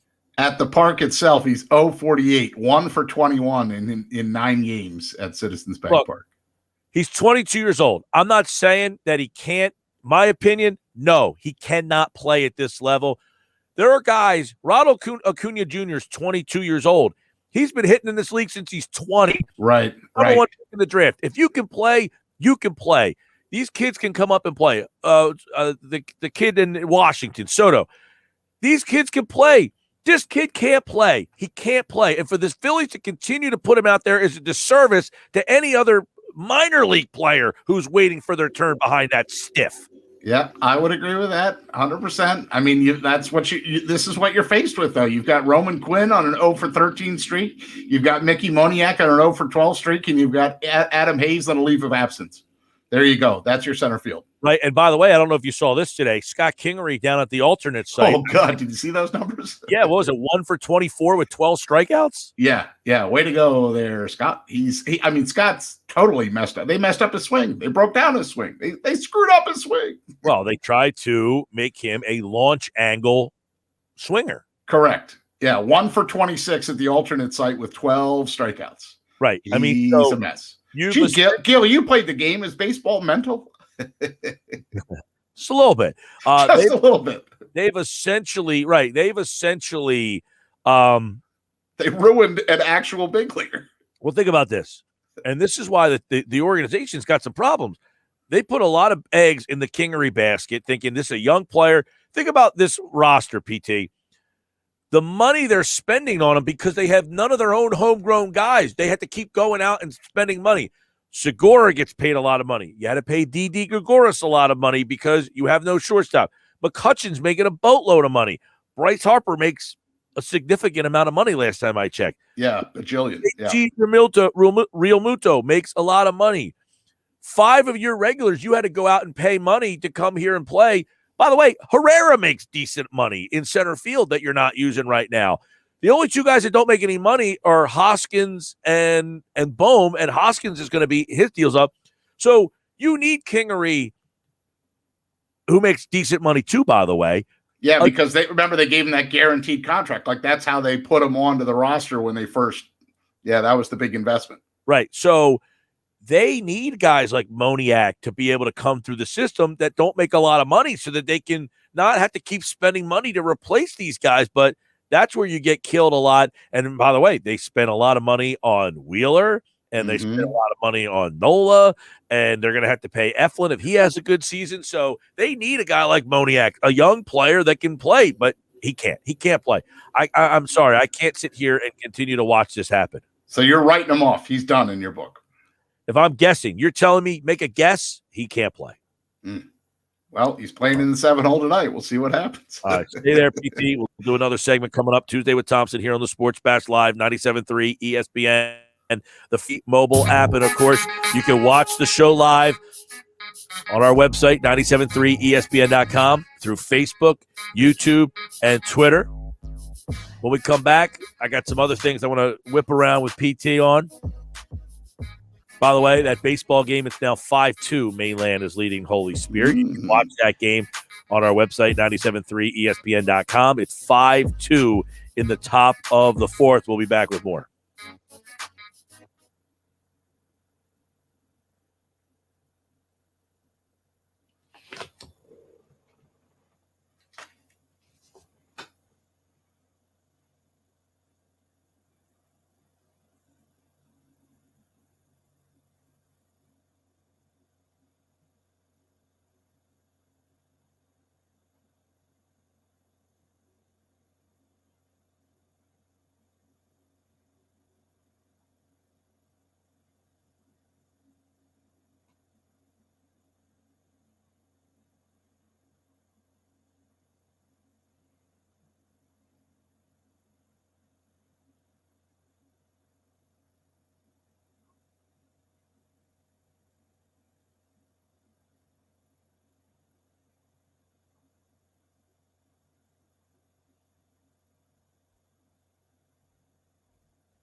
All right, there's the PT. It's a Tuesday with Thompson, the MG of the PT, hanging out with you on a Tuesday. Don't forget, got another Sports Bash Cash code word. It's worth up to $1,000. Enter the word on our website, 973ESPN.com, or use the free mobile app, which is powered by First Bank of Sea Isle. All right, Pete Thompson. Michael. You went to that Phillies game on Sunday. What's the difference between being at the Phillies game and at the Flyers? Well, the usher was a little cooler than Wilbur, my guy at the Wells Fargo Center that was vigilant against the mask. This guy at least would let you eat. Wilbur looked like, oh, get your mask up, get your mask up. We were in row 40. My dad's seats are normally in 39, so we were 114, row 40. And I got to tell you, it looked warm in the sun. It was not so warm. You know, there's also no back to the stadium where that section is. So the wind just kind of pumps right through. But what was the difference? I mean, it was cashless for the food transaction. You're allowed to walk the concourse? Yes, but then they had these yellow placards. You know, like the greatest feature of Citizens Bank Park is you don't really need a seat. You could just stop somewhere and eat your food at like those high top things, right? Well, they have that restricted, and there's only certain sections where you can, and I think it's in the outfield where you can sit and do that. So basically from, you know, the corner of right field all the way to the corner of left field, you could stand there, but you can't eat there. So if you can't eat there, then why the hell are you going to stand there, right? So, I mean, that was, I heard multiple people, that was probably what the guy spent the most time doing, was telling them, like, even though there's a yellow sign that says you cannot eat here, telling them like they have to move on, like they, you know, they could stand there for a second, but they couldn't. You can't eat your food there. I guess social distancing or trying to keep people apart. Right. So, I mean, like you said, at a Flyers game, you can't like walk or take a stroll around the concourse. You basically have to go get your food. They were at the Flyers game, they were very vigilant about, like, once you got your food to then go back. Now, I didn't notice because I didn't have any alcohol at the Phillies game, as opposed to the Flyers game where I felt like I needed a drink to get through it. I didn't notice at the Flyers game. I remember thinking, like, I got my beverage and thinking like, oh, that's nice. The girl threw in a pretzel. Oh, look at a PT. She must have thrown a pretzel in because she's, I gave her a nice tip. No, apparently the mayor of the city of Philadelphia has some rule that if you serve alcohol, you have to serve food with the alcohol. That's not a state thing. That's a city thing. So here I was all impressed with myself that she gave us the pretzel. I thought she threw that in for free because I gave her such a nice tip. No, it was because she had to by law. Wait, so she gave, like, there's not an option of like, hey, you have to eat something. These are your options. It was, you have to eat something, and I'm making it be a pretzel. I guess. I mean, I didn't even fully realize what had happened until I got back to my seat. This is at the Flyers game, and when I was at the seat, when somebody said, "Hey, do you want this pretzel?" Like, we got drinks too, and they gave us this pretzel, and we don't want it. And you know me, I'm never going to turn down food. I probably had two of the worst hot dogs. You know, I love hot dogs. I probably had two of the worst hot dogs I've ever had in my life at the Phillies game on Sunday. They're still kind of burning a hole in my smaller stomach, and then they didn't have hot chocolate. That ticked off the PT too, because I was a little cold. And how do you have coffee and not hot chocolate, even though it says hot chocolate on the board and it says, like, there's the hot chocolate machine? I guess, yeah, you'll get nothing and like it Spalding. So, you know, those were my disappointments with the concessions. So, again, all right. So take, like, you know, all that out of it. If you were saying which one was a better experience, like, I mean, obviously, I think a lot of people are wondering, like, hey, should I go to a game? Is it worth it? Which one was a better experience? I mean, the Phillies game was awesome because, like I said, it was that old pitcher's duel. But the Flyers did play well. You know, I was surprised too. I always thought that the Flyers played the music too loud, and you know, there more organ, less music. But the Flyers was fun terrible too. Music. Yeah, I mean, the bits that they play and the only thing I will say about the Flyers that they didn't do at the Phillies, you know, the Phillies do that music from The Hangover, hey, you know, and the hey, right, you know, hey, that one, and then like the, you know, I mean, the traditional Philly stuff. The Flyers actually were playing canned "Let's Go Flyers," you know, clap, clap, clap. They were playing that. Don't play that. There's actually fans back now. What are you trying to, you know, if they feel that it's worth it, they'll clap and do the cheer. But if they don't, you don't have to like try to fake put it in there for the broadcast. It's like the fake birds at Augusta. It's wrong. It's disingenuous. Well, I mean, there's not that many fans there, and the ones that are there, they're not getting a great show at this point. I mean, if you're buying a Flyers ticket now, you're a sucker. I mean, you're a moron. Well, I mean, that's not fair to say. Yeah, no, why not? You're wasting your money. The only reason I'd buy a Flyers ticket right now, no, I wouldn't. I would not pay money to see that team right now. Well, you did, but that was when they were still at a chance. Well, if you're going to, that's the thing. I don't go to a game because of the competitiveness of the team. I'm going for the experience. Right. To call someone a sucker, I love just going to the building. Yeah. But, I mean, for the prices, my God, the prices are outrageous, you know? Yeah, see, to me, it's a night out. It's something to do. It's fun. It's camaraderie.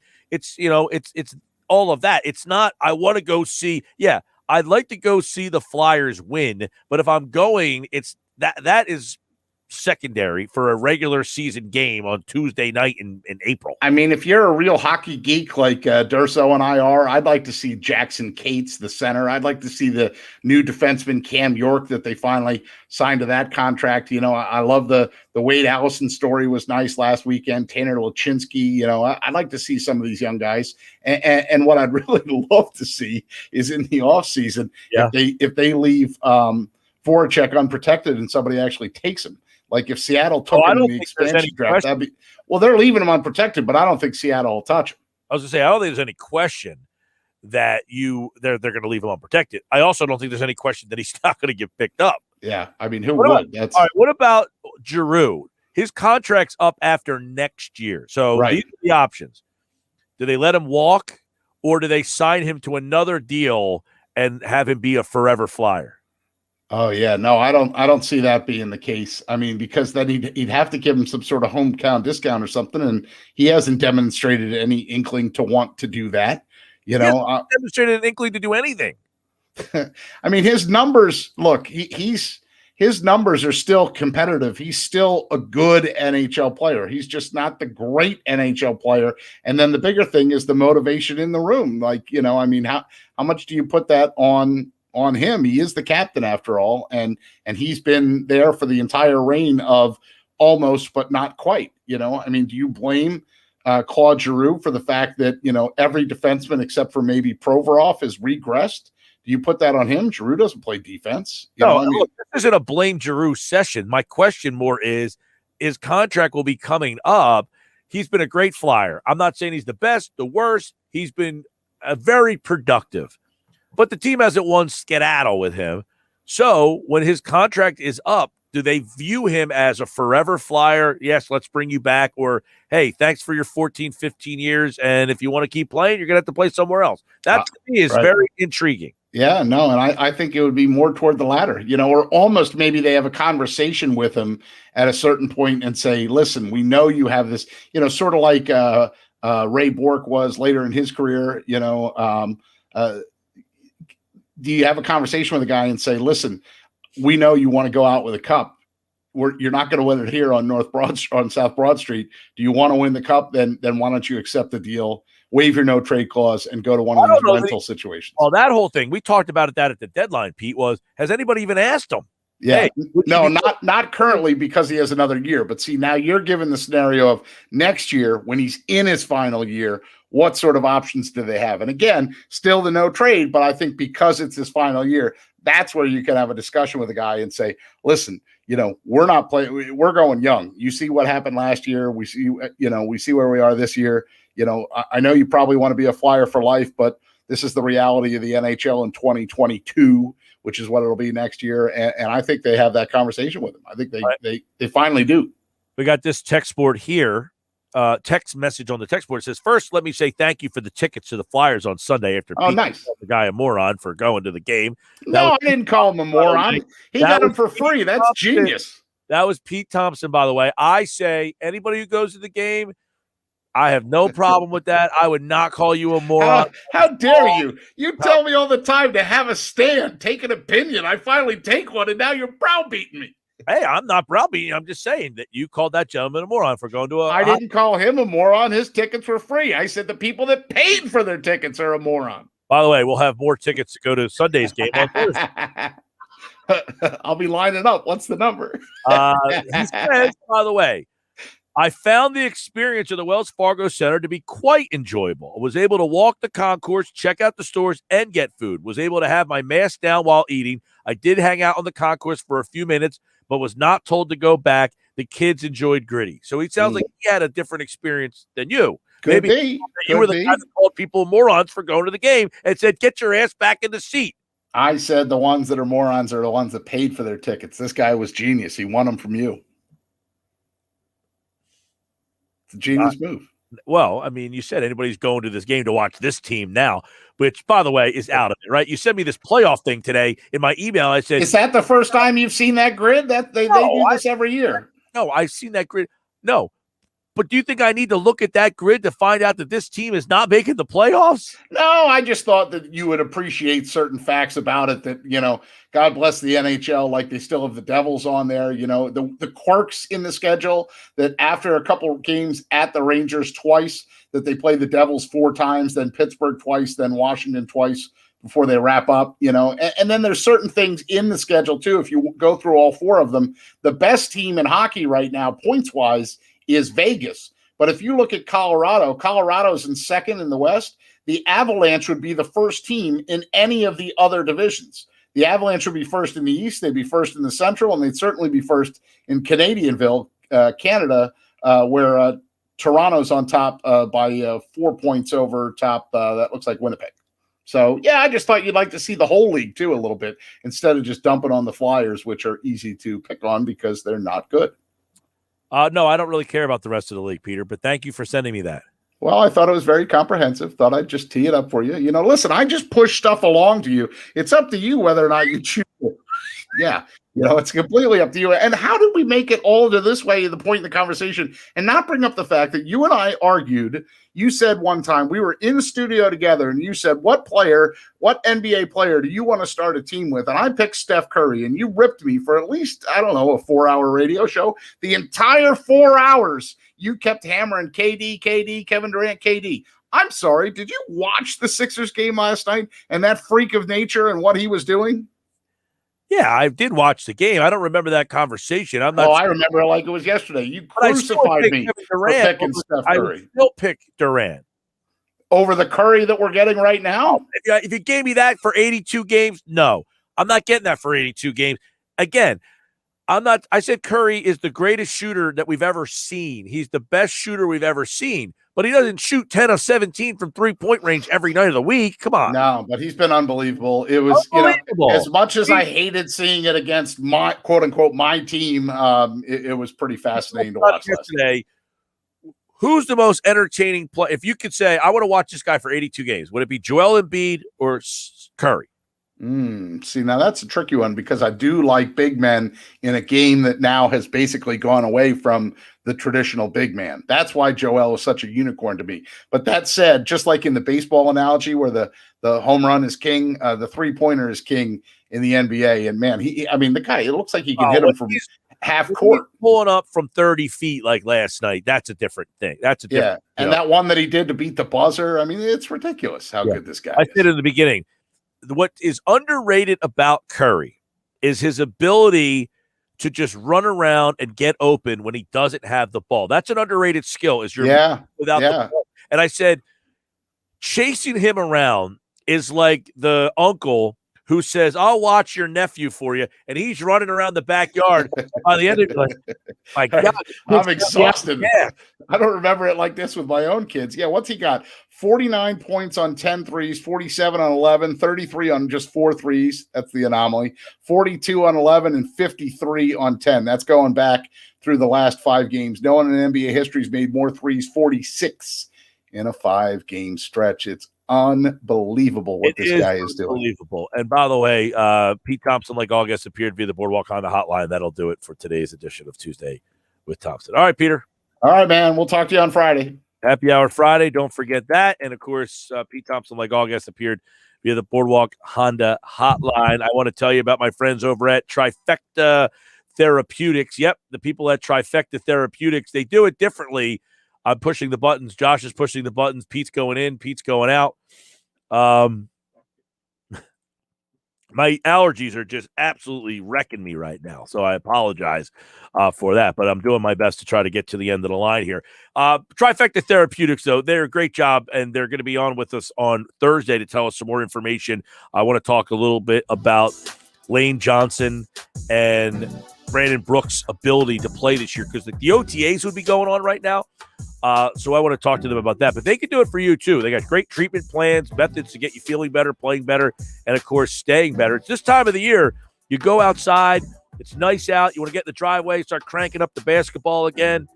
Maybe a little volleyball in the backyard. We have a volleyball net in my backyard. We like to play a little volleyball when it's nice out. Maybe a little spike ball. Maybe a little cornhole. You throw that cornhole thing and you get a little overzealous. Rotator cuff starts to – check out the guys at this Trifecta Therapeutics. Use the code ESPN Radio at trifectatherapeutics.com to schedule your free discovery session today. The Right and Glass Bro. Back with more Sports Bash, 97.3 ESPN.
All right, let's get the sound of the day and see what we got here from today's show. Good guest today. Frank Klose joined us earlier in the program, and I thought he brought up a really good problem. People keep saying, look, the Phillies have a problem in center field. The Phillies have a problem in center field. They got to do something.